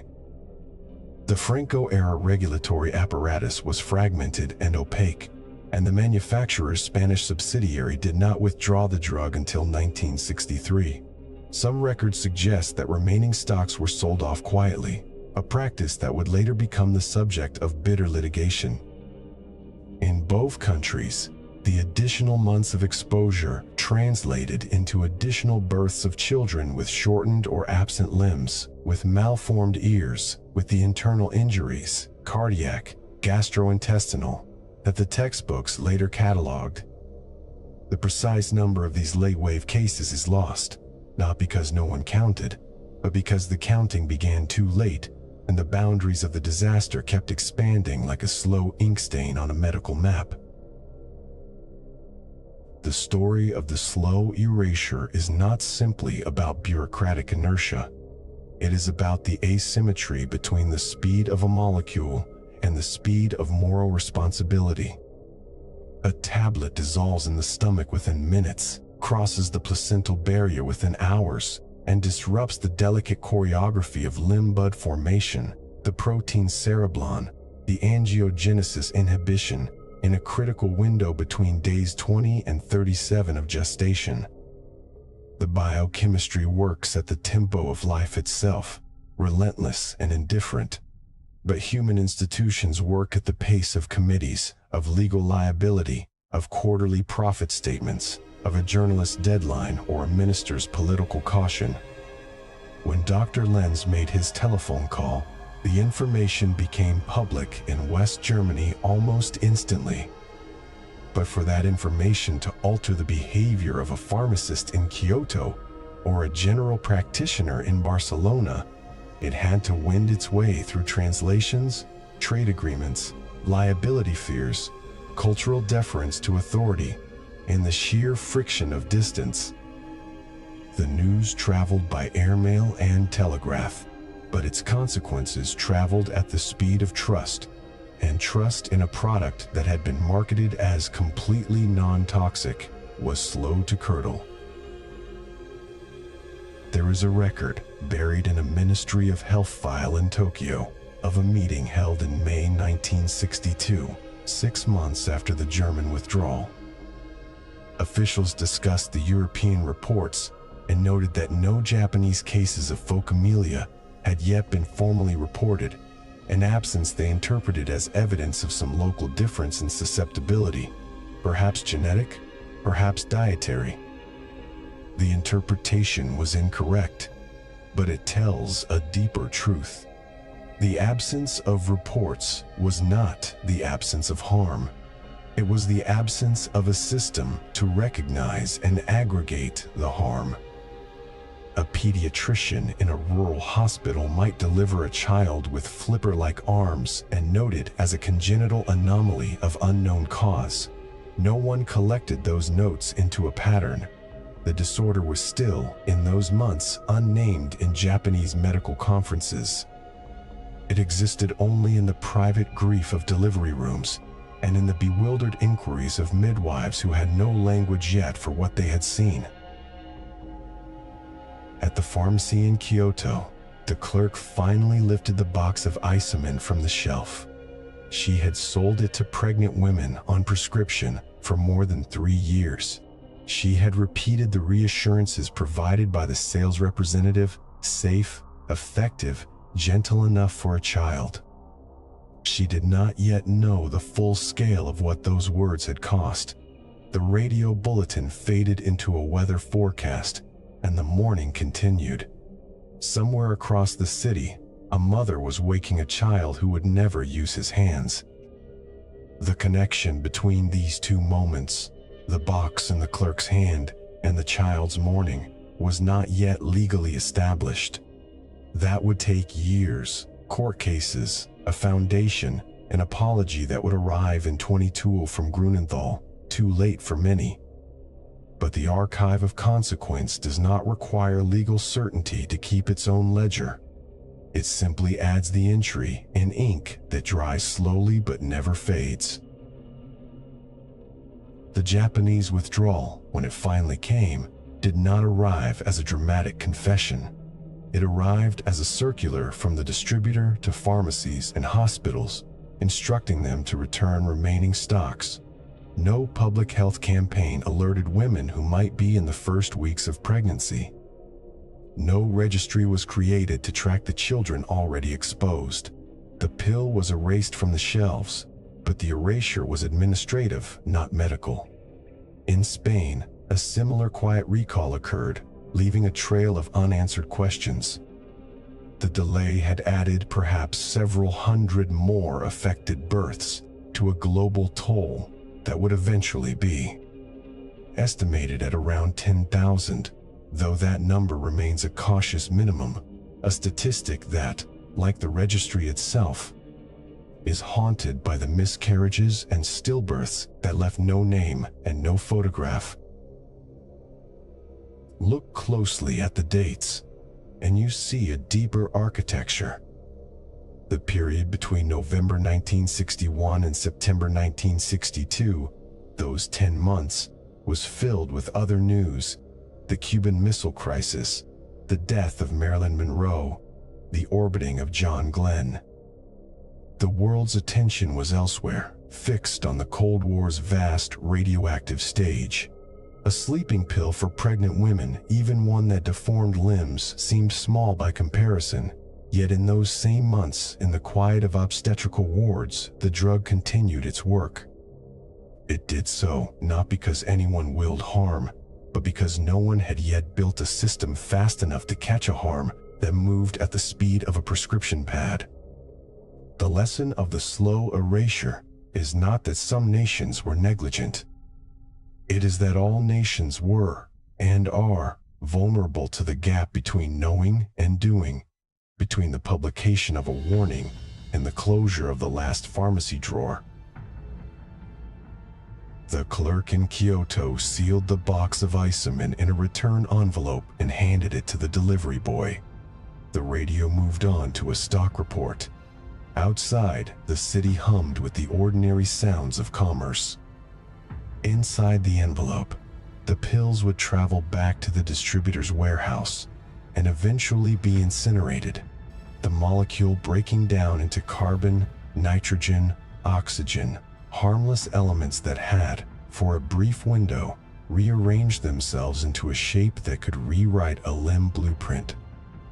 The damage, however, had already been distributed, walking around in the bodies of children who would grow up in a Japan that had not yet learned how to accommodate them, in a Spain that would take decades to acknowledge their existence.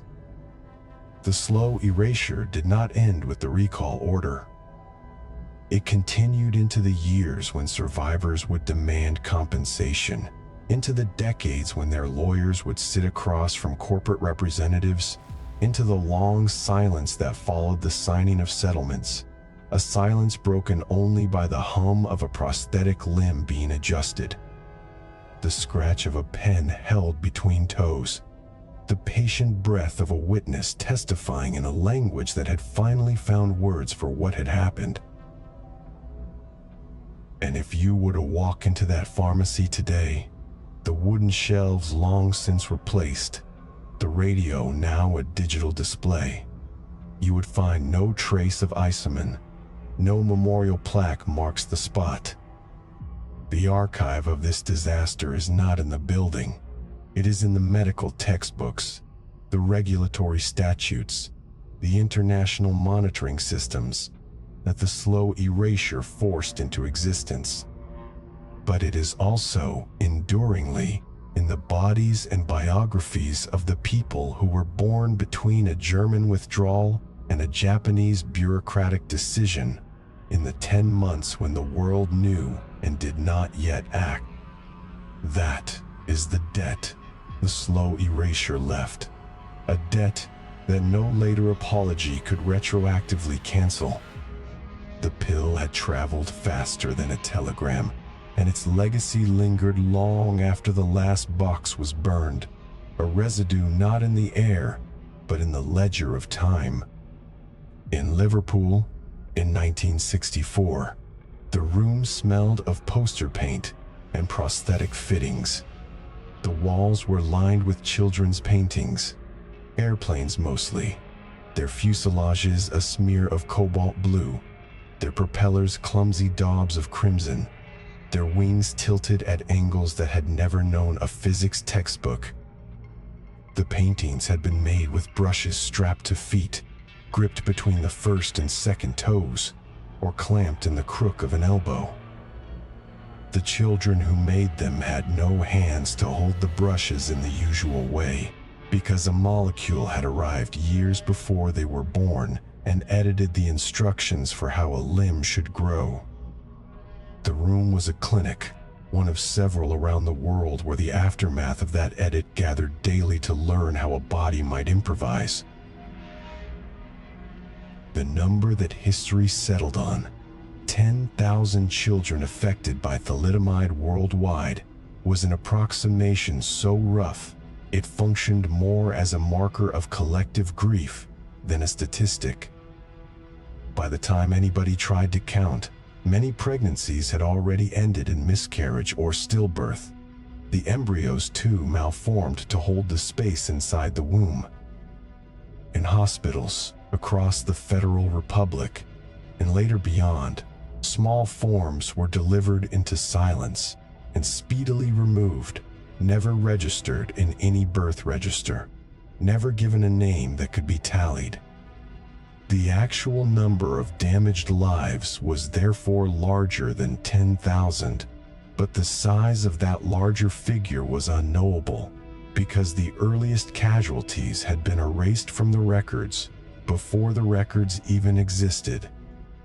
What remained were the children who survived, their morphologies stolen in precise patterned ways, flipper-like arms, missing limbs, absent hip joints, the internal architecture of the ear sometimes scrambled, the heart perhaps a little out of place.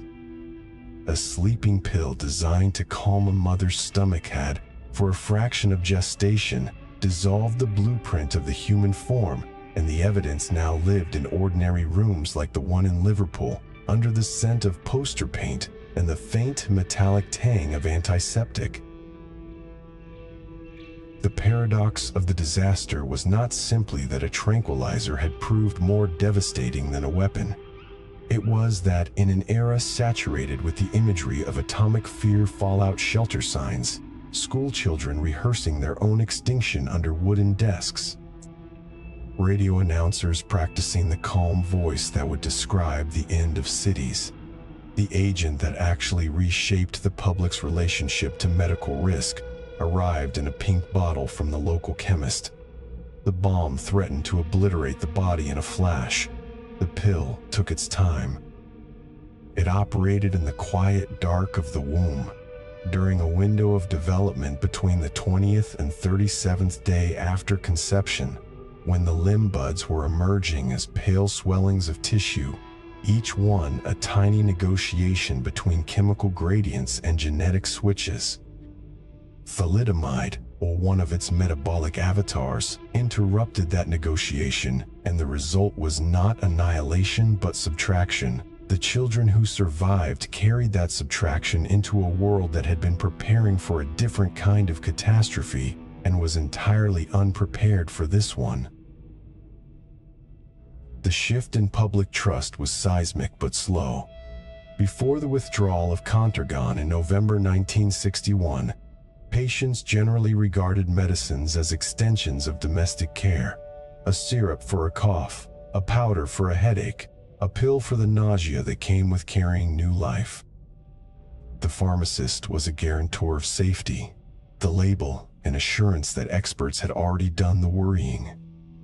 Thalidomide showed that the experts had not done the worrying, that the entire apparatus of drug testing, such as it was, had looked for immediate toxicity and found none, had looked for sedation and found it, but had never asked whether the drug might slip across the placental barrier and rewrite embryology. The realization arrived not as a gradual erosion of faith, but as a sudden crack.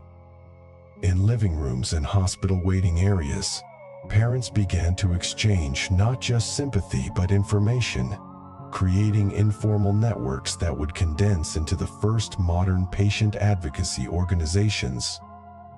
The Thalidomide Society in Britain, founded by parents who refused to institutionalize their children, was among the earliest.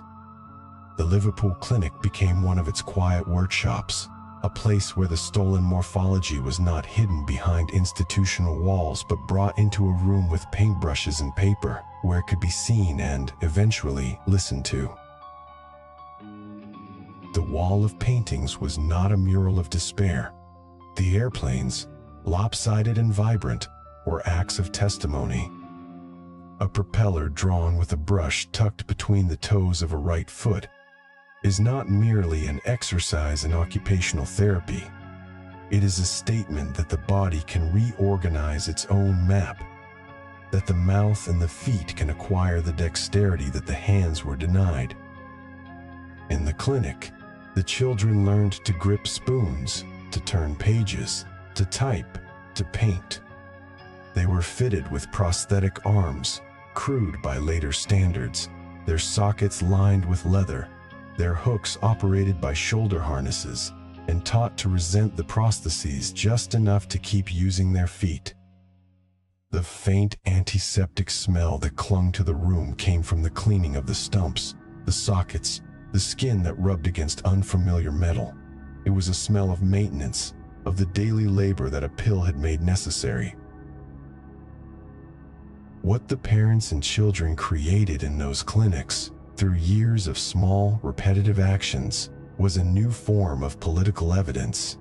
Before the Kefauver-Harris Amendment was drafted, before the World Health Organization built its global pharmacovigilance network, there was the sight of a child holding a fork with a foot, a child negotiating a staircase with a body that had been rearranged in utero, a child pushing open a door with a shoulder and walking into a classroom built for able bodies.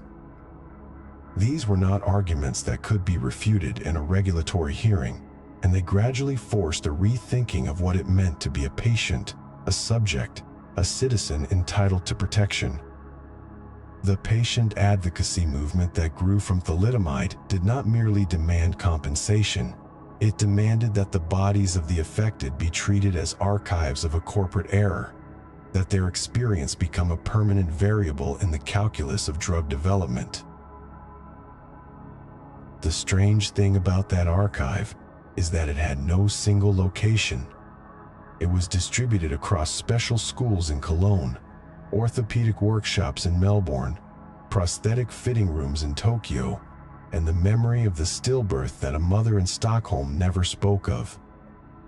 The 10,000 number was an attempt to centralize a debt that had been incurred in the capillaries and cartilage of individual lives. But debts of this kind resist aggregation. Each child's loss was specific: a failed formation of the radius, a missing ulna, an ear reduced to a nub of skin, and each adaptation was specific too. The children who painted airplanes in Liverpool were not a statistic. They were a collection of singular negotiations with a molecule that had, years earlier, drifted across a placenta and settled into a protein called cereblon, a protein that nobody had then known existed. The discovery of that molecular dock would come decades later, but in 1964 the only visible evidence was the shape of a limb and the way a brush moved across paper. The shift from unquestioning acceptance to cautious skepticism had a paradoxical effect. It made patients more powerful and more anxious. The public learned to ask what a drug had not been tested for, to demand fetal safety studies before a product could be considered truly safe. But they also learned that the systems built to protect them could be sidestepped through sample tablets handed out in doctors' offices, through regulatory loopholes, through the sheer momentum of a market that preferred a product on the shelf to a study in the files. The advocacy movement emerged as a permanent conscience, an insistence that the ledger could not be closed until every page had been examined. Parents who had been told to put their children away now brought them to Parliament, to the Bundestag, to the offices of the Distillers Company, and later to the courts. They carried photographs, medical records, and the paintings their children had made with their feet. The paintings were not merely sentimental exhibits. They were evidence that the stolen morphology had a presence, a voice, a demand for recognition that no settlement could silence. a Liverpool clinic. As the light began to fade on a winter afternoon, the brushes were rinsed in jars of cloudy water, the paintings laid flat to dry. A nurse moved among the children, loosening leather straps, checking the skin around prosthetic sockets for redness, adjusting a brace here and there. The noise subsided into the low hum of a building preparing for evening. Outside, the world was beginning to draft laws that would forever change the way medicines were authorized. Laws that would compel the testing of drugs in pregnant animals, mandate the reporting of adverse events, and require that efficacy be proven alongside safety. The architecture of modern pharmaceutical regulation was taking shape in committee rooms in Washington and Geneva, but its moral foundation had already been laid in clinics like this one, where the children of the stolen morphology were learning to fly, 1 foot gripped brushstroke at a time. The archive of the disaster was not a shelf of case files. It was the living, breathing record of bodies that a sleeping pill had tried to subtract, and that, through the small, fierce daily acts of painting an airplane wing, had refused to be subtracted. The Senate hearing room in the summer of 1962 smelled of floor wax and old tobacco, the kind of odor that soaked into wool suits and heavy drapery long before anyone worried about what the walls absorbed. A congressman stood at the witness table, not to testify, but to display something that required no spoken evidence. He lifted a photograph, black and white, 10 inches by 8, its glossy surface catching the light like a dark mirror, and held it outward toward the stenographer, toward the press gallery, toward the pharmaceutical executives shifting in their chairs at the back of the chamber. The photograph showed an infant with flippers where arms should have been, a tiny torso resting on a clinical blanket. Flashbulbs erupted, brief white thunderclaps that left afterimages floating behind every retina. The stenographer's machine hammered the moment into a paper ribbon, a stream of ink-saturated letters that would later be bound in leather and sealed into the deep filing systems of the Capitol, never to be opened again except by historians who already knew the end of the story. That photograph had a provenance. It had traveled from a Hamburg delivery room to a pediatrician's desk, from a desk to a telephone call, from a telephone to a newspaper, and from newsprint to the hand of a politician who understood that pictures passed through the body's defenses more swiftly than statistics ever could. By the time it entered the hearing record, thalidomide had already been withdrawn from the German market for 9 months. In the United States, the drug had never been approved for sale, but that fact gave little comfort. A medical officer named Francis Kelsey had blocked the application through sheer stubbornness and sleepless nights.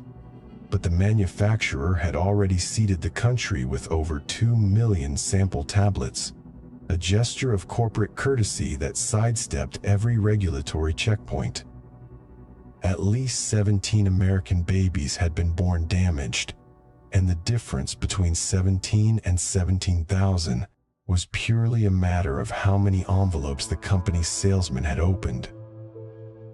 The photograph, then, was not a warning about one drug. It was a document of a system with no door. For legislative historians, the Kefauver-Harris Amendment is often described as a bill born in one season. That description is tidy, but misleading. Senator Estes Kefauver had been holding hearings on pharmaceutical pricing since 1959, probing the gap between what drugs cost to manufacture and what Americans paid for them. His early efforts were met with well-addressed indifference. The industry argued that price controls would stifle innovation, and the public, still deferential to the mystique of the white coat, found the debate dull. Then came thalidomide. When the European disaster spilled into American living rooms via Life magazine and the Washington Post, the arithmetic changed. A bill that had been languishing in committee acquired a pulse. The photograph turned an economic argument into a moral emergency. The The amendment that President Kennedy signed into law on October 10, 1962, inscribed 3 new requirements into the Food, Drug, and Cosmetic Act, each one a direct response to a failure the thalidomide case had illuminated. First, for the first time, a manufacturer had to prove not only that a new drug was safe, but that it worked, that it was effective for its intended use. The word efficacy entered the legal lexicon of American medicine not as a luxury, but as a condition of access to the market. Second, informed consent became a mandatory element of clinical trials, meaning that no patient would again swallow an experimental capsule without knowing it was experimental. The free samples given to physicians, the casual distribution of unmarked pills to women who were never told their bodies were part of an informal laboratory. Those practices became criminal. Third, the FDA gained authority to regulate drug advertising and to retroactively review all drugs approved between 1938 and 1962 under the new efficacy standard. That last provision opened a vast file cabinet of forgotten remedies, many of which would quietly vanish when they could not prove they did anything at all. The strange thing about the hearing was not that the photograph changed the law, but that it had to. The machinery of regulation before 1962 was essentially a filter made of paper. A manufacturer submitted a new drug application. The FDA had 60 days to object, and if no objection arrived, the drug automatically went on the market.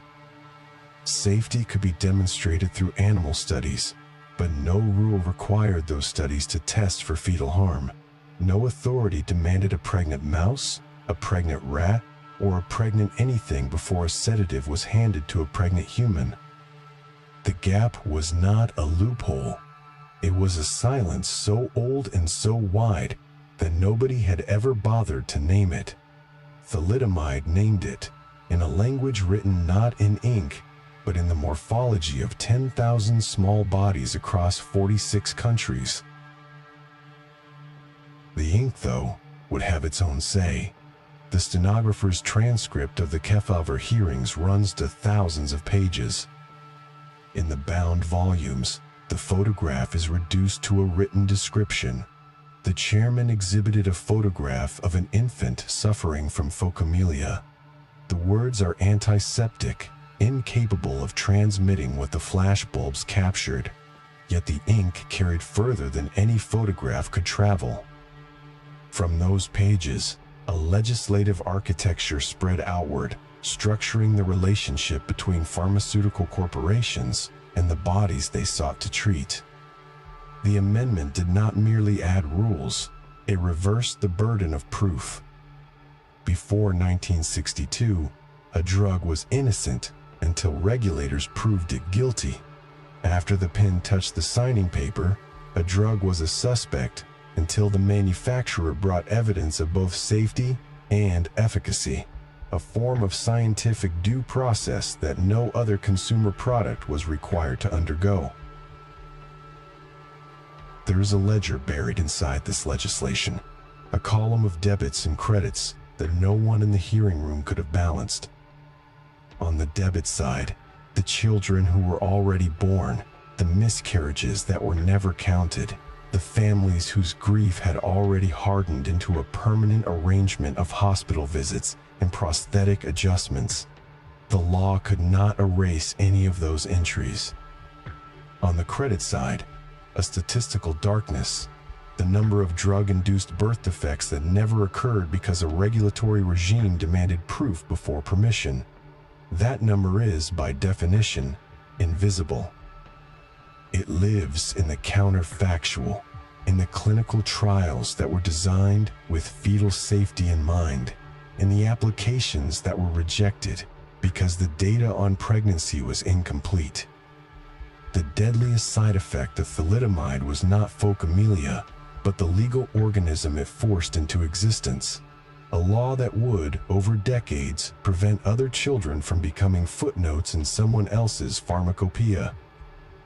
The law was paid for in marrow and nerve tissue, and its dividend was a kind of negative space, the harm that was never permitted to take shape.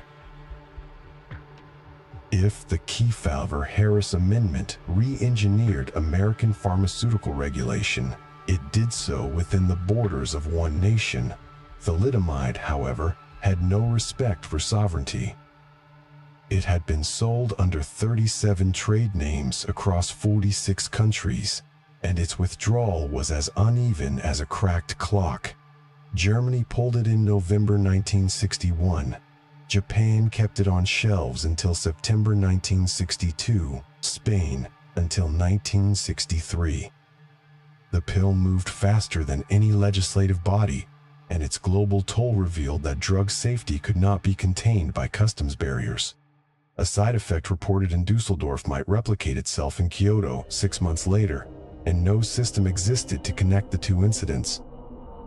That realization that adverse drug reactions were an international phenomenon requiring an international memory gave rise to a second institutional response, quieter than the Washington hearings, but, in its own way, equally consequential.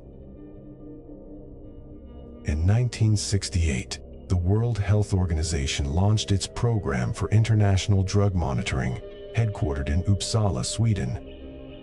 It began modestly, a small collection of national pharmacovigilance centers feeding reports into a shared database, a kind of early warning system made of telex machines and mailed case forms. The logic was simple enough to fit on a single index card. If a drug causes a rare adverse reaction, no single clinic or city will see enough cases to recognize the pattern. You need a wide net, a slow accumulation of signals across oceans. The WHO Center became that net. It began with 10 countries. By the end of the century, over 100 were contributing to the database, and the center's computers were scanning for statistical clusters that indicated a new thalidomide hidden in some widely prescribed molecule. The pill that had escaped notice because Germany's hospitals could not compare notes with Australia's was now being hunted by a machine designed to do exactly that. The Uppsala facility is not a dramatic place. It occupies a building of glass and concrete, filled with the soft hum of servers and the click of keyboards. Its archives are digital, its reports coded and anonymized. There are no flashbulbs, no photographs of infants held aloft in committee rooms. But its existence is a direct descendant of that hearing in 1962, a translation of political trauma into institutional routine. Every signal detected, every label amended with a new warning, is a line item in a debt repayment that can never be fully discharged. The program's name is bureaucratic, its daily operations uneventful.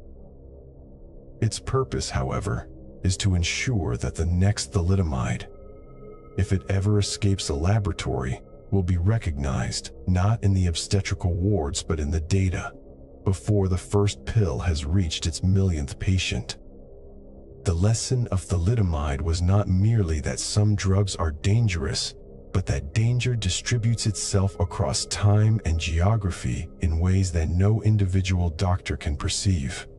You need a second-level observer, a law, a registry, an algorithm that never sleeps.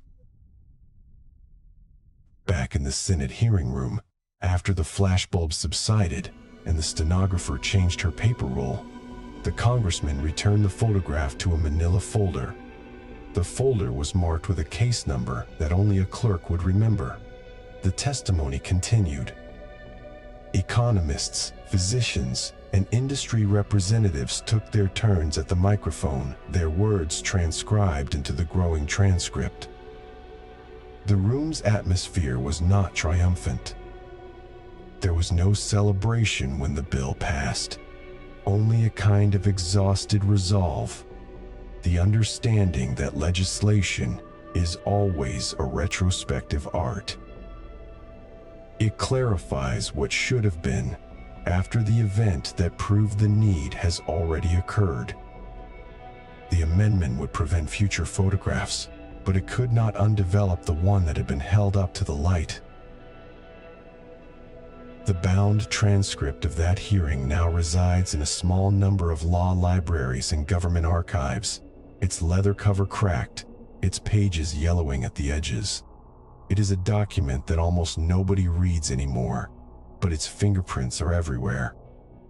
They are on the consent form, a patient signs before entering a clinical trial, on the package insert that lists side effects with unnerving specificity, on the FDA review letter that demands additional toxicity studies in pregnant animals, on the drug that never reaches the market because its efficacy could not be demonstrated to a statistical standard. These are not dramatic artifacts. They are the quiet infrastructure of modern pharmaceutical life, so pervasive that we forget they had a moment of origin. That moment was a photograph and a flashbulb and the ink that captured the sound of a congressman's voice asking the room to look. There is a certain irony in the way the law works. The Thalidomide children grew up, many of them becoming advocates who testified at later hearings, their bodies now a form of embodied testimony.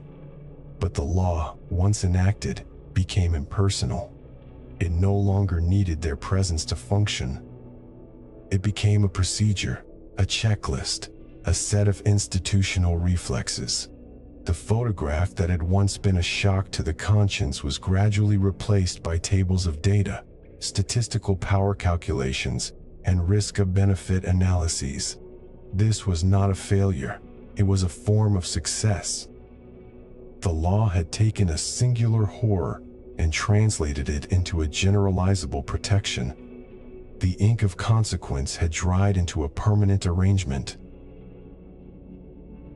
In 1968, the same year the WHO launched its monitoring program, a small box was prepared in a museum in Germany. It contained a sealed bottle of Contergan, the original pink tablets, along with a copy of the manufacturer's promotional leaflet that declared the drug completely non-toxic. The box was placed under glass, an exhibit not of criminality but of a past that science needed to remember. The glass is cold, the lettering faded, but the bottle remains. Next to it, a single line from a letter written in 1962 is preserved. There are no harmless drugs. That sentence, written before the amendment, before the WHO program, before the modern architecture of drug safety, was not a warning. It was a premise. The archive closes, but the vigilance it demands cannot be archived. It must be renewed with every new molecule that departs a clean room, with every capsule that crosses a pharmacy counter, with every sunrise that finds a regulator at her desk, a photograph still not taken, a storm still held at bay. In the winter of 1965, a physician at the Hadassah University Hospital in Jerusalem made a decision that would have, in any other decade, amounted to professional suicide. The patient, a man in his 40s, lay motionless on a cot in a ward that smelled of diluted carbolic and old wool. He was suffering from erythema nodosum leprosum, an acute inflammatory complication of leprosy that raises weeping scarlet nodules across the face and limbs, each one a burning concentration of immune betrayal. The man had not slept in 11 days. The standard sedatives had failed. The opiates had dulled nothing. In a gesture born of exhaustion rather than hypothesis, the physician, Jacob Sheskin, searched the ward's medication cupboard and found a forgotten box of thalidomide tablets stashed from a European supplier years before the ban. He gave 2 to the patient. The man slept through the night. The next morning, when Sheskin returned, the nodules had flattened and faded. Their angry color subsided to a pale shadow. The man asked for tea. Sheskin wrote a single sentence in his notebook. The lepra reaction disappeared completely. The strange part was not that it worked, but that nobody knew why. Thalidomide had been dead for 4 years, buried under the weight of 10,000 deformed infants, its name already congealing into a synonym for catastrophic regulatory failure. Yet here, in a Jerusalem ward, the molecule that had dissolved the limbs of unborn children was now dissolving the pain of the living. Sheskin's observation would travel slowly, passed from one tropical medicine specialist to another, filed away in the gray literature of leprosy treatment, dismissed by many as an anomaly. A drug that had committed what the press called the largest man-made medical disaster could not possibly become a medicine again. But the body does not read headlines. The body reads molecules. To understand the resurrection, you must first understand that a molecule possesses no memory, no remorse, no curriculum vitae of harm.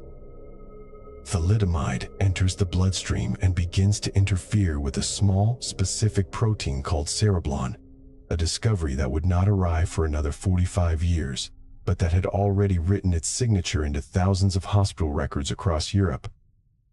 Cereblon sits inside cells like a quiet custodian, helping to tag damaged proteins for disposal. Thalidomide binds to cereblon and changes its appetite. In a developing embryo, this redirected appetite breaks the signaling cascade that builds limb buds, stopping arms and legs at the shoulder and hip. That is the teratogenic mechanism, a clerical error in the body's deepest accounting. But in an adult suffering from leprosy, the same binding does something altogether different. The immune system, which in leprosy attacks itself as much as the bacillus, is hushed. The inflammatory cytokines that had been torching the skin and nerves fall silent. The nodules subside. The pain releases its grip. The molecule had, in effect, 2 different translators for the same sentence, and the second translation spelled relief. The Israeli discovery sat in relative obscurity for decades, like a locked drawer in a forgotten filing cabinet, but the drawer did not stay shut.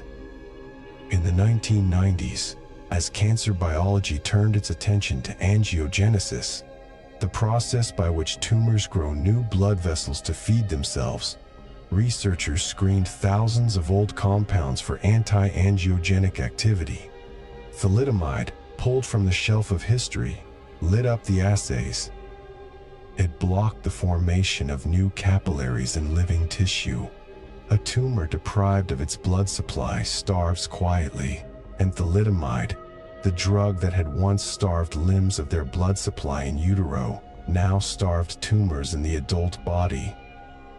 By 1998, the U.S. Food and Drug Administration had approved thalidomide for the treatment of erythema nodosum leprosum, and in 2006 it was approved for multiple myeloma, a bone marrow cancer that had previously offered patients only a narrowing hallway of options.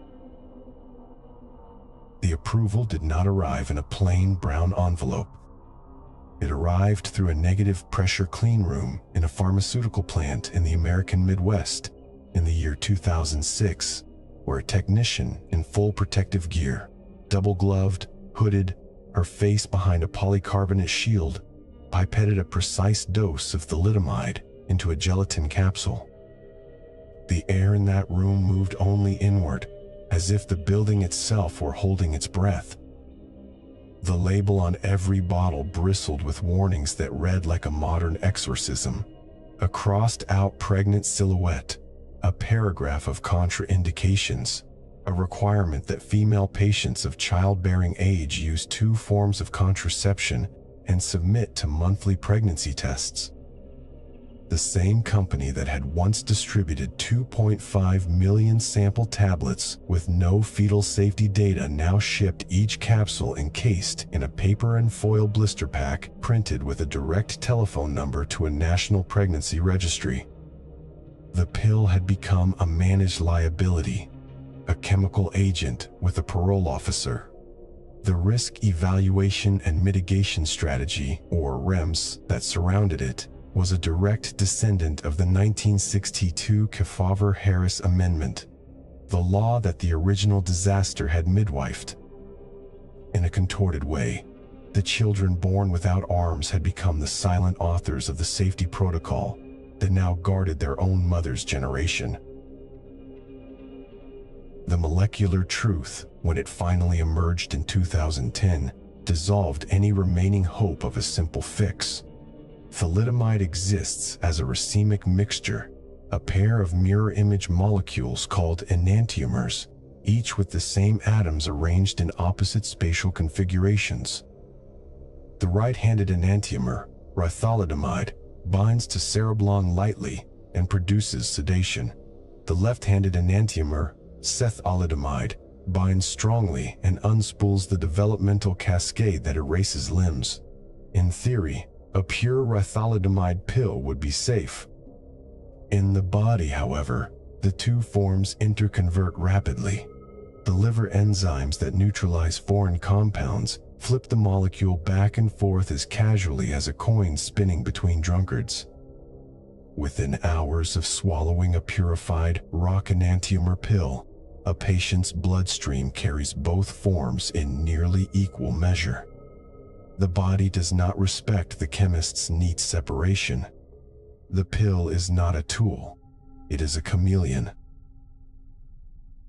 This biochemical promiscuity carries a peculiar philosophical weight. Thalidomide's teratogenicity is not a bug that can be edited out. It is baked into the molecule's geometry, into the very shape that fits the cereblon pocket. The same property that makes it useful against inflamed tissues and malignant plasma cells is the property that makes it a poison to embryos. A drug that dissolved limbs found new life as a scaffold to dissolve tumors, reminding science that a molecule has no morality, only contexts. The morality is assembled around it, in the locked cabinets, in the signed consent forms, in the pregnancy tests, in the double-gloved hands. The molecule itself remains as indifferent as a hammer, capable of building or breaking depending on where it falls. And fall it did, into the lives of patients who understood precisely what they were holding. By the early 2000s, multiple myeloma support groups had coined a private term, the devil's bargain. Older patients, those who had seen the newspaper photographs of flipper-armed children in 1962, would sometimes accept their thalidomide prescription with a grim nod. One oncologist, interviewed in a 2007 oral history project, recalled a patient who said, "I remember the screams of the mothers, but I want to see my granddaughter's graduation." The bottle was small enough to fit in a coat pocket, but large enough to contain a century of pharmaceutical history. Every capsule was a treaty signed in the blood of 2 generations.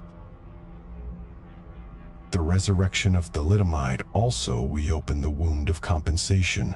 Survivors from the 1950s and early 1960s, many of them now in their 50s and 60s, watched as the same drug that had defined their lives as a tragedy was represented in medical journals as a multi-purpose immunomodulatory agent and a promising anti-cancer therapy.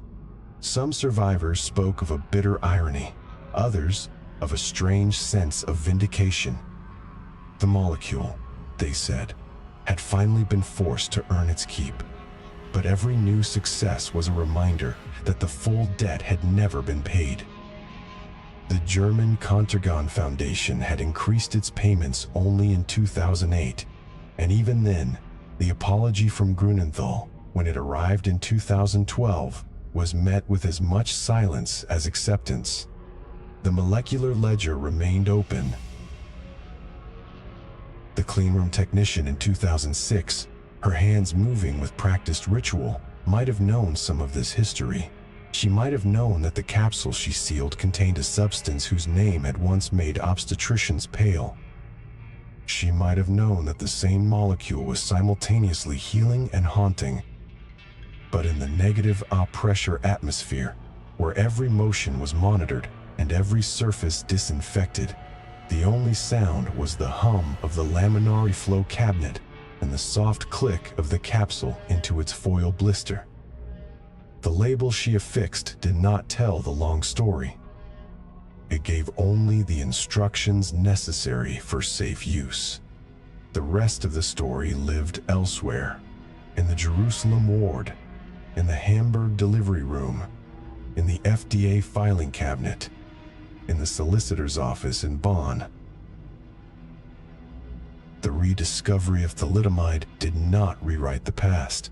It added a new wing to the archive. The molecule that had been frozen in public memory as a monster now walked again, supervised, tagged, its every movement tracked. It was not redeemed, because molecules cannot be redeemed. It was repurposed, because human suffering is diverse enough to demand that even the most haunted chemistry be reconsidered. The duty of vigilance, as Francis Kelsey had understood, is never a one-time act. It must be renewed with every sunrise over a pharmacy, with every capsule that crosses the counter, with every patient who signs the consent form not once but every month, recommitting to the risk. The archive does not close. It only waits for the next reader to turn the page. The solicitor's office in Bonn still carried the smell of old paper and cold steam radiators, the kind of quiet that settles into a room after decades of sealed envelopes and dust on the window ledges. It was late autumn, 2008, and the man seated at the lacquered table was in his middle 50s, though his body had been telling a longer story since the day he was born. His prosthetic arms rested on the wood with the hollow, polished click of artificial joints, and a single sheet of paper lay in front of him, a settlement document that represented the final adjustment to a claim first filed when he was still a child, learning to grip a spoon between his feet. A junior clerk hovered near the door, not out of impatience, but out of a kind of ceremonial awkwardness, as if the room itself understood that this transaction was not an ordinary one. The man leaned forward, took the fountain pen between his teeth, and signed his name with a slow, practiced motion, the ink bleeding a little into the fibers of the paper before the blotter came down to absorb what was left. No one spoke. The only sound was the tiny scratch of the nib and the distant traffic of a city that had, decades earlier, manufactured the molecule that made this signature necessary. The debt had been accruing since long before that room existed.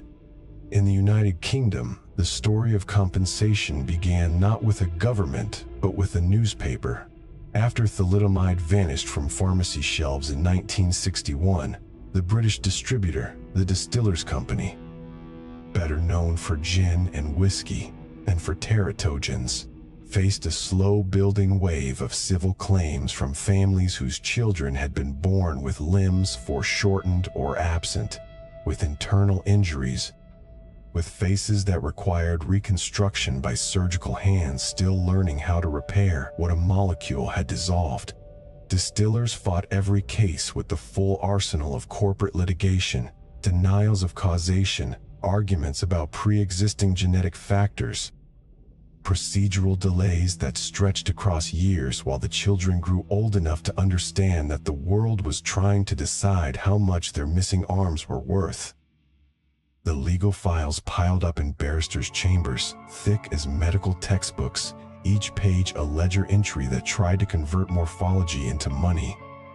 The strange thing about a liability that is never formally admitted is that it compounds in the dark.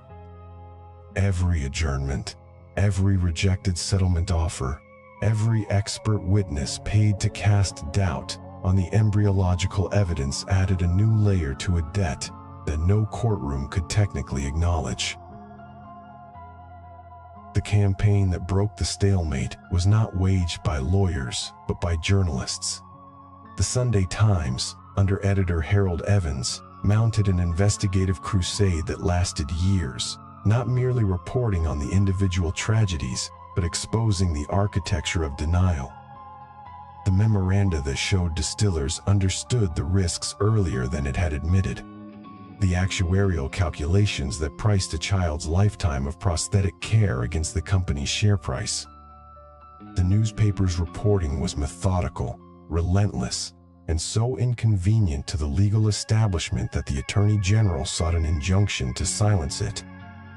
The public pressure that followed could not be measured in any standard unit, but it changed the atmospheric pressure inside corporate boardrooms. By 1973, a trust fund was established, an entity that would administer compensation outside the adversarial maze of the courts. The fund was an innovation in pharmaceutical accountability, a precursor to the no-fault compensation schemes that would later be debated in every regulatory jurisdiction. It was also an admission, not of guilt, but of the fact that a purely legal reckoning had proved impossible, that the truth lay somewhere between the plaintiff's suffering and the defendant's ledgers, and that the only practical bridge was money. The amounts were significant by contemporary standards, but money ages poorly when measured against a lifetime of adaptation. A child who received a lump sum in the 1970s would find, by middle age, that the cost of newer, lighter prosthetic limbs, of stairlifts and adapted vehicles, of personal assistance and physiotherapy, had outpaced the interest accruing in a trust account. The original settlement terms assumed a stable currency, a static technology, a predictable lifespan. They assumed that a person born with phocomelia would not, 50 years later, need a computer workstation ergonomically redesigned for foot operation or a voice-activated home system that had not been invented at the time of the signing. The irony was not lost on the survivors. A contract written in the language of finality had to be reopened repeatedly, its ink barely dry before the world it described had already vanished. The British Trust became a model, but its deepest lesson was that no model could capture the compound interest of human deterioration, the slow accrual of secondary conditions, scoliosis from unbalanced posture, joint degradation from compensatory movement, chronic pain that arrived decades after the original teratogenic insult had done its work inside the womb. In Germany, the accounting took a different, harsher shape. The manufacturer, Chemie Grunenthal, had withdrawn Contergan in 1961. But criminal proceedings against its executives ended in a 1970 settlement in which the company paid a fraction of its annual profits into a foundation, the Contergan Foundation, established in 1971, while the charges were dropped without a finding of guilt. The foundation was meant to provide for the medical and social needs of the roughly 2,800 West German survivors, but its initial capital was chronically underfunded relative to the scale of the lifetime expenses it was supposed to cover. The payout structure was a bureaucratic maze that required families to submit medical assessments, expense receipts, and proof of disability severity, transforming every survivor into a part-time accountant of their own misfortune.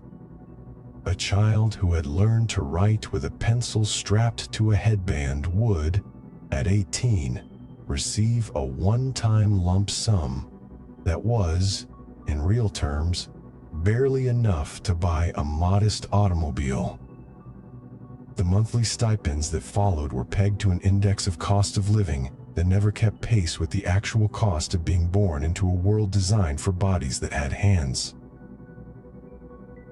The German state itself remained, for decades, a reluctant underwriter. Unlike the UK, where the distributor bore the financial weight, the German government argued that pharmaceutical regulation had been an international failure, that no single entity could be held retrospectively accountable for a knowledge gap, that had existed everywhere in the 1950s. The argument had a cold procedural logic, but it dissolved under the weight of a single counterfact. The knowledge gap had been filled not by the manufacturer, but by the pediatrician, Widukind Lenz, and the gap had been industrial inattentiveness, not a natural law. When the government finally, in 2008, doubled the foundation's capital and issued an official apology, the gesture arrived nearly half a century after the first affected children had been born.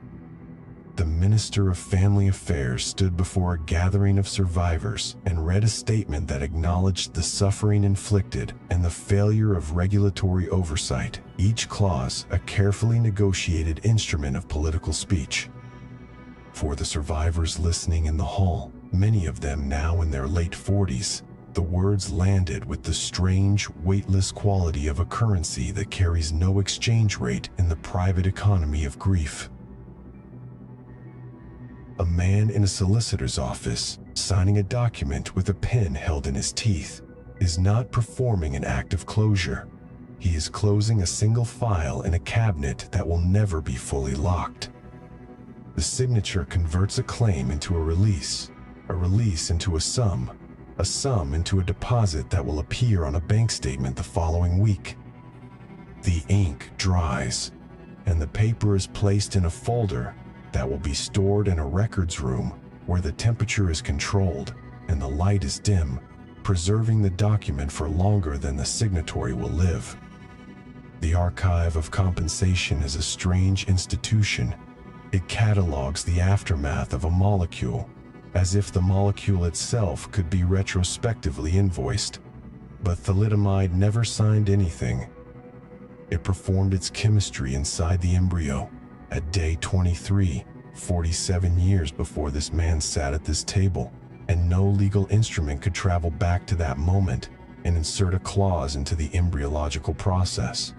The law can only move forward, converting suffering into categories of financial loss, while the body keeps its own ledger in the stiffness of a shoulder socket, in the phantom sensation of fingers that never formed, in the way a middle-aged survivor reaches for a cup with a prosthetic hook and does not even think about the motion anymore. The debt that cannot be paid is not the medical bills, nor the prosthetic fittings, nor the lost earnings.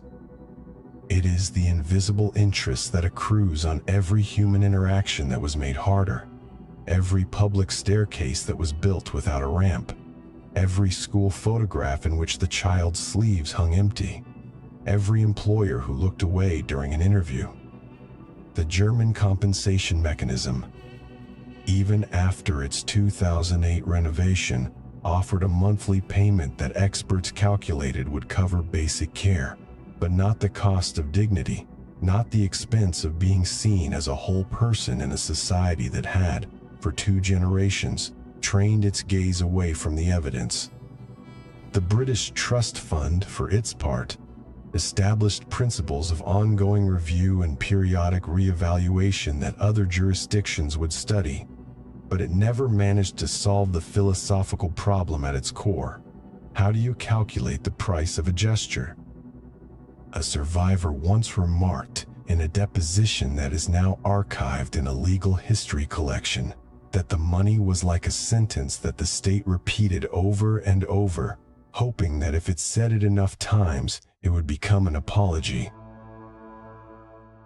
The archives of these negotiations are scattered across Europe, in a barrister's chambers in London, where the correspondence between distillers and the Lord Chancellor's office still sits in acid-free boxes, in the headquarters of the Contergan Foundation in Cologne, where the amended statutes from 1972 and 2005 rest side by side in a safe in a storage unit in Bonn that holds the medical records of hundreds of original claimants, the handwriting of examining physicians fading into the same yellow that overtakes all 20th century paper. A historian who opens these files half a century from now will find a world in which the language of debt and payment became a kind of synthetic skin stretched over a wound that no stitch could close. The metaphor of accounting was, in a sense, the only one available. The law has no vocabulary for the irreparable, so it borrows from the banker's lexicon and pretends that every harm has a price. The survivors, for their part, accepted the payments not because they believed in the arithmetic, but because refusing them would have been a form of double injury, an unpaid bill that the body would have to settle in silence, on top of everything else the body had already absorbed. Back in the solicitor's office, after the signature was complete, the man placed the pen on the brass rest and leaned back in his chair. The clerk fit the document into a leather portfolio and departed, the door closing with a soft, oiled click. For a long moment, the man sat looking at the window, where the gray light of Bonn in November threw a faint reflection of his own face onto the glass, superimposed over the bare branches of the linden trees outside. He had been told by doctors and social workers and lawyers and journalists that this day represented a kind of conclusion. But the mind does not file lived experience into a cabinet. It carries the experience forward, layering it over every subsequent morning, until the original injury becomes the background radiation of a life. He rose, steadied himself, and walked to the door, his prosthetic arms swinging with the engineered grace that 5 decades of practice had given them. The corridor beyond was lined with closed doors, each one leading to another room where another claimant was waiting, another pen was being filled, another file was being stamped and sealed. The building itself seemed to hum with the quiet industry of belated reckoning, a factory that produced not goods, but retroactive corrections, each one incomplete, each one necessary, each one arriving decades after the machinery of the original disaster had already been dismantled and its blueprints locked away in a different archive altogether.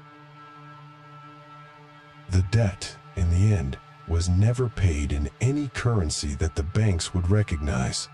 It was paid in the slow accumulation of legal precedents that transformed how pharmaceutical companies accounted for the unborn. It was paid in the installation of wheelchair ramps and the redesign of classroom furniture and the quiet insistence of parents who refused to institutionalize their children. It was paid in the genetic research that, in 2010, identified the protein cereblon as the molecular target of thalidomide, turning a chemical tragedy into a biological insight that would, years later, guide the design of safer immunomodulatory drugs. And it was paid in the archive itself, in the transcripts of parliamentary debates, the microfiche of newspaper investigations, the settlement agreements filed in fireproof cabinets, the museum exhibit waiting to be assembled in a future that none of the signatories would live to see.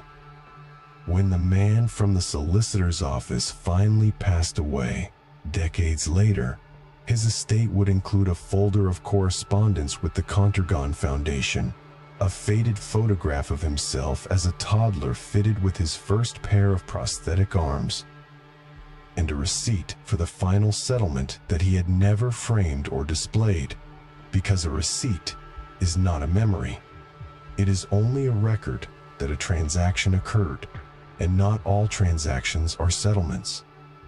Some are merely the official notation of a debt that the living will carry until the archive closes its doors, and the archive, in this case, has never been entirely willing to close. The museum archive is not a tomb, though it cultivates the silence of one. In the year 2083, the sealed box of Contergan sits behind low iron glass in a hall whose air is filtered through 3 stages of particulate scrubbing, as if the very dust might carry a memory the world prefers to keep inert.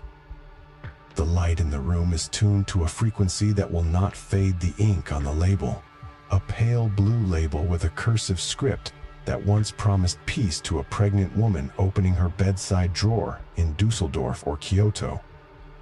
Now the motion sensor ticks off at the appointed hour, and the glass case retreats into a darkness broken only by the arterial red of an exit sign. For a long moment, the only thing visible is that small crimson glow reflecting off the polished floor. And the only text that remains legible is a single line preserved from a 1962 letter mounted on the wall beside the exhibit in a sans serif typeface that no one from Grunenthal's design office would have recognized. There are no harmless drugs. That sentence does not close the story. It reopens it quietly every time the lights go out. Because the archive is not a sealed verdict, it is a contract that must be renewed. And the people who taught the world to read its fine print were not regulators, not legislators, not even the pediatrician with the telephone in Hamburg. They were the children who lived long enough to write their own names on the document. The survivors of thalidomide entered adulthood in a world whose medical architecture had already been reshaped by the catastrophe, but whose social architecture had not. The Kefauver-Harris Amendment of 1962 had erected a gate around the pharmaceutical marketplace, requiring proof of both safety and efficacy before a drug could cross the counter. Yet the built environment, the workplace, the schoolroom, and the law of intimate decision still assumed a body of standard dimensions. A child born with phocomelia in 1960 could, by 1980, walk into a pharmacy with the confidence that the sedative on the shelf had been tested for fetal harm. But she could not yet assume that the pharmacy door was wide enough for her wheelchair, or that the pharmacist would address her rather than her companion. The pill had changed the law. The people had to change the rest. So they did, through a patience that was never owed to the institutions that had failed them. In Britain, survivors who had benefited from the Distillers Trust Fund became skilled navigators of media and policy, working with disability rights groups that were also absorbing the energy of polio and thalidomide generations alike. They argued, in parliamentary committees and on regional television, that adaptive technology should not be a charity, added extra, but a civil entitlement. They demonstrated that a prosthetic limb was not a cosmetic substitute for a missing arm, but a tool whose design should be co-authored by the user, not merely prescribed by a clinician. In Germany, the Contergan Foundation, however grudging its early disbursements, eventually funded a generation of peer counselors who sat with newly expectant parents facing a prenatal diagnosis and offered something no textbook could supply: the lived knowledge that a body outside the blueprint was still a body capable of love, work, irritation, and joy. The shift was slow, molecular in pace. It traveled not through blockbuster legislation but through the quiet accumulation of precedent: a school that rearranged its desks, a bus company that lowered its hydraulic steps, a midwife who learned to say, "Your child will need different tools," not fewer possibilities. The survivors turned their own morphology into a curriculum. When a medical student in 1990 palpated a plastic model of a normal limb, she might later that week attend a seminar led by a woman who held a pen between the toes of her right foot and who could, with devastating precision, explain how the model failed to represent the vascular, neural, and muscular adaptations she had developed since the age of 4. The lesson was not one of pity. It was one of evidence. The body, the survivors taught, is not a finished blueprint at birth. It is a negotiation between code and environment, and the environment can be rewritten too.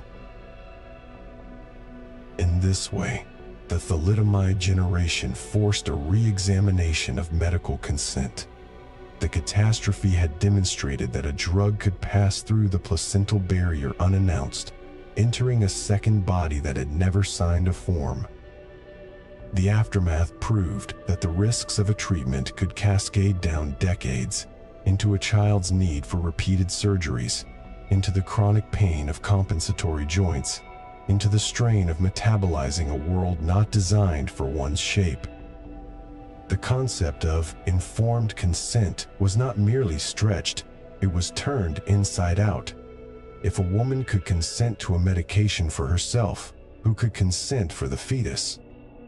The question had no tidy answer, and it generated a tangle of ethical debates that persist, unresolved, around prenatal screening, selective termination, and the very meaning of prevention. The survivors' advocacy did not settle the argument. It simply insisted that any answer must be forged in a room where the voices of the statistically anomalous were not merely heard, but given the microphone. By 2012, 50 years had passed since the white-coated men of Chemie Grunenthal had watched their pink bottles vanish from the pharmacy shelves of Stolberg. The company had survived, mutated into a diversified pharmaceutical entity, and on the first day of September of that year, its chief executive stood before a gathering of survivors in the German town of Stolberg itself, and, from a lectern draped in a corporate banner, issued a formal apology. The words had been drafted, redrafted, vetted by lawyers and communications consultants, and yet they landed in the room with the weight of a stone dropped into a well that had been dry for half a century. "We ask for forgiveness that we do not deserve," the executive said, or something close to that. The survivors listened in a silence that was not hostile, but not accommodating either. Many of them were in their 50s now, their prosthetic arms resting on the arms of chairs, their foot-gripped pens stilled on their notebooks. Some accepted the gesture as a necessary ritual, a punctuation mark in a sentence that had lacked a period. Others saw it as a ghost arriving at a funeral after the casket had been lowered, decayed, and returned to the soil. A gesture too small, a clock too slow. Apology, like a drug, has a therapeutic window. Administered too late, it treats nothing but the conscience of the apologizer. Yet the apology, for all its insufficiency, performed one archival function. It marked the formal end of the manufacturer's public silence. It allowed the narrative to move from the question of accountability to the question of legacy. And the legacy, by then, had already outgrown the company's ability to manage it. Thalidomide had become a case study taught in every medical ethics syllabus, a footnote in pharmacology lectures, a keyword in the databases of the World Health Organization's Program for International Drug Monitoring, that global adverse reaction reporting network whose very existence had been catalyzed by the disaster. The molecule had become a teacher, albeit a brutal one. Its mechanism, once completely obscure, was by 2010 illuminated by the identification of cereblon, a protein that binds thalidomide and triggers a cascade of gene regulation that can kill developing blood vessels. In a tumor, usefully; in a fetal limb bud, catastrophically. The racemic mixture that Grunenthal had once sold as a harmless hypnotic was now understood as two enantiomers interconverting inside the human body so quickly that no purification could render it entirely safe.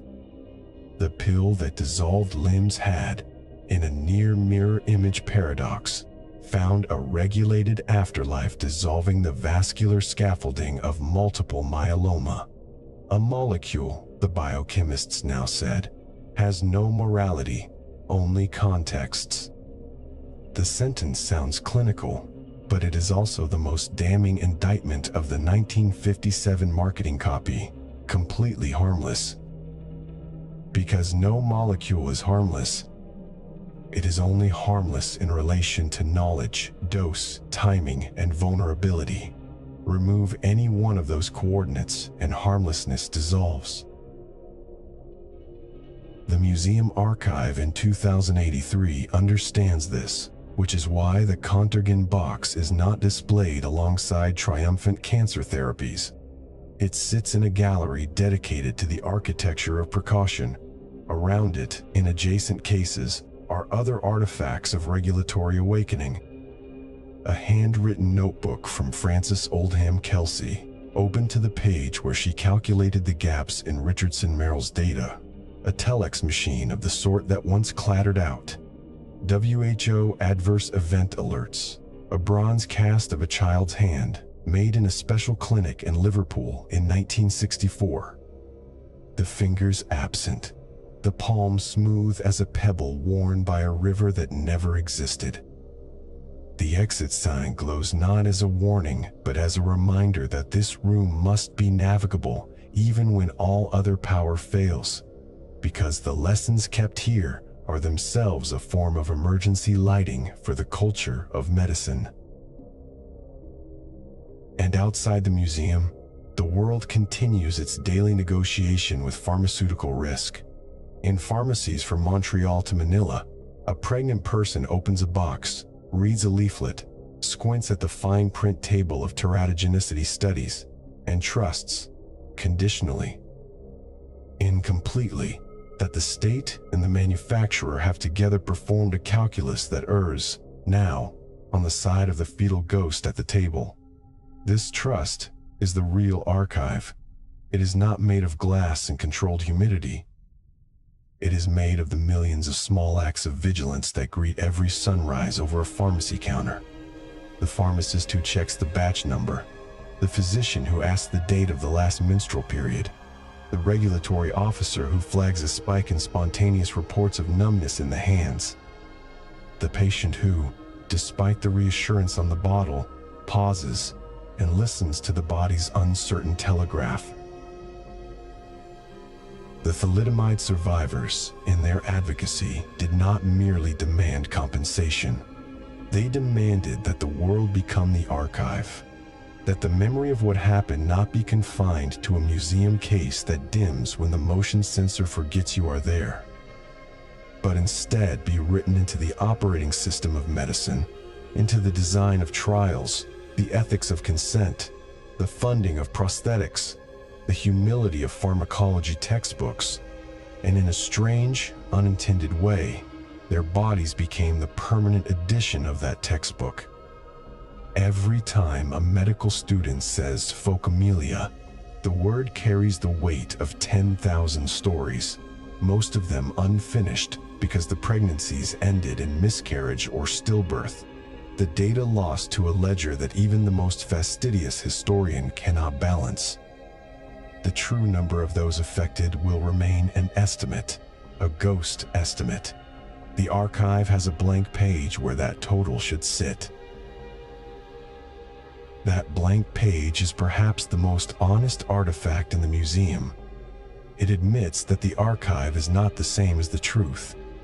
It admits that some debts are counted in bodies, not currencies, and that no settlement document, not the one signed in Bonn in 2008 with a pen held in teeth, not the one negotiated in London in the 1970s after the Sunday Times campaign, could denominate the cost in units that a bank would recognize. The debt, in the end, is not between a company and a cohort of plaintiffs. It is between a species that makes molecules and a species that must learn, again and again, to be humble before the inner chemistry of the womb. The ink on the settlement dried, but the lesson remains wet, reactive, still unfolding. And so the archive closes its automated lights at the end of visiting hours. But the archive is not really here. It is in the body of a person in their 70s who was born with shortened arms and who now navigates a smart home with voice commands designed by a generation that never heard the name Contergan, but inherited its protocols. It is in the regulatory dossier of a new immunomodulatory drug, stamped with a black box warning that traces its lineage directly to the 1962 Senate hearing where a congressman held up a photograph and the flashbulbs popped like small thunderclaps. It is in the ceramic silence of a prenatal counseling room where a screen shows two parallel lines and the doctor says, "Let's talk about what we know and what we don't." The box of Contergan under glass is merely a node in a network of vigilance that must be powered continuously, like the red exit sign that never fully extinguishes. When the last survivor of the original catastrophe closes their eyes, sometime in the middle of this century perhaps, or the late decades if medicine is kind, the molecule will not vanish. It will still exist in the controlled environments of oncology pharmacies, in the fume hoods of research laboratories studying cereblon modulation, in the historical memory of every pregnant person who hesitates before swallowing a pill whose safety during pregnancy has been rated Category X. The pill that changed the womb did not merely alter the morphology of 10,000 children. It altered the morphology of medicine itself, carving into its institutional body a permanent socket for precaution, a reflex that cannot be stamped approved, because it must be renewed with every sunrise, with every new molecule that rises from a flask in a Stolberg winter, with every temptation to mistake the absence of evidence for evidence of absence. The motion sensor clicks back on as the night guard walks her final round, and the box of Contergan reappears in its cool pool of light. The label still promises nothing explicitly. It is a historical object, not a cautionary poster.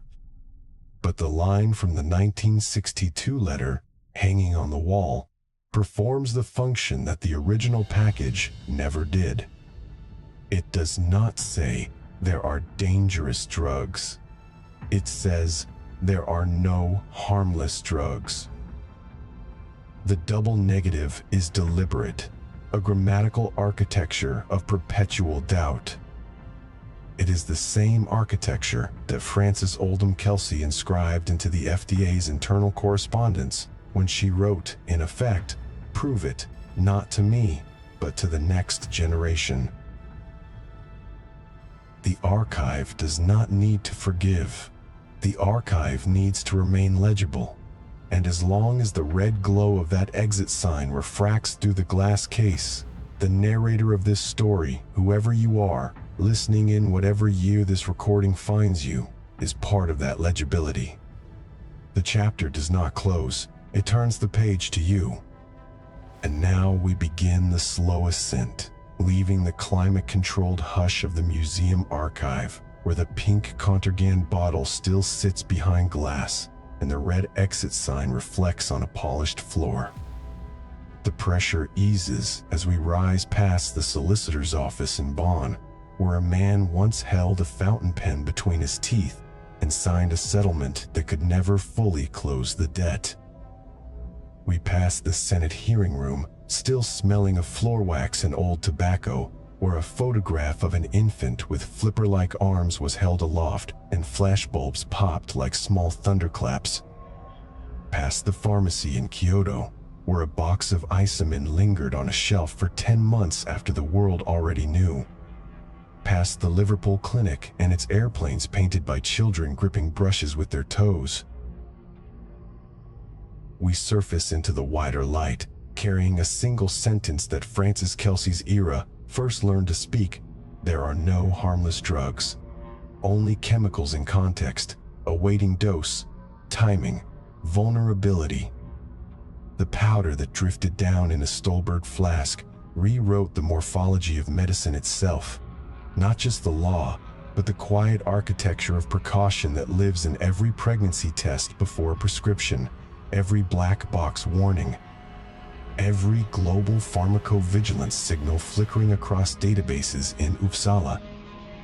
the survivors turned their own bodies into a permanent curriculum, insisting that the archive remain legible, not in a sealed glass case, but in the daily small acts of vigilance that greet each sunrise over a pharmacy counter. The descent is over. The air is fresh.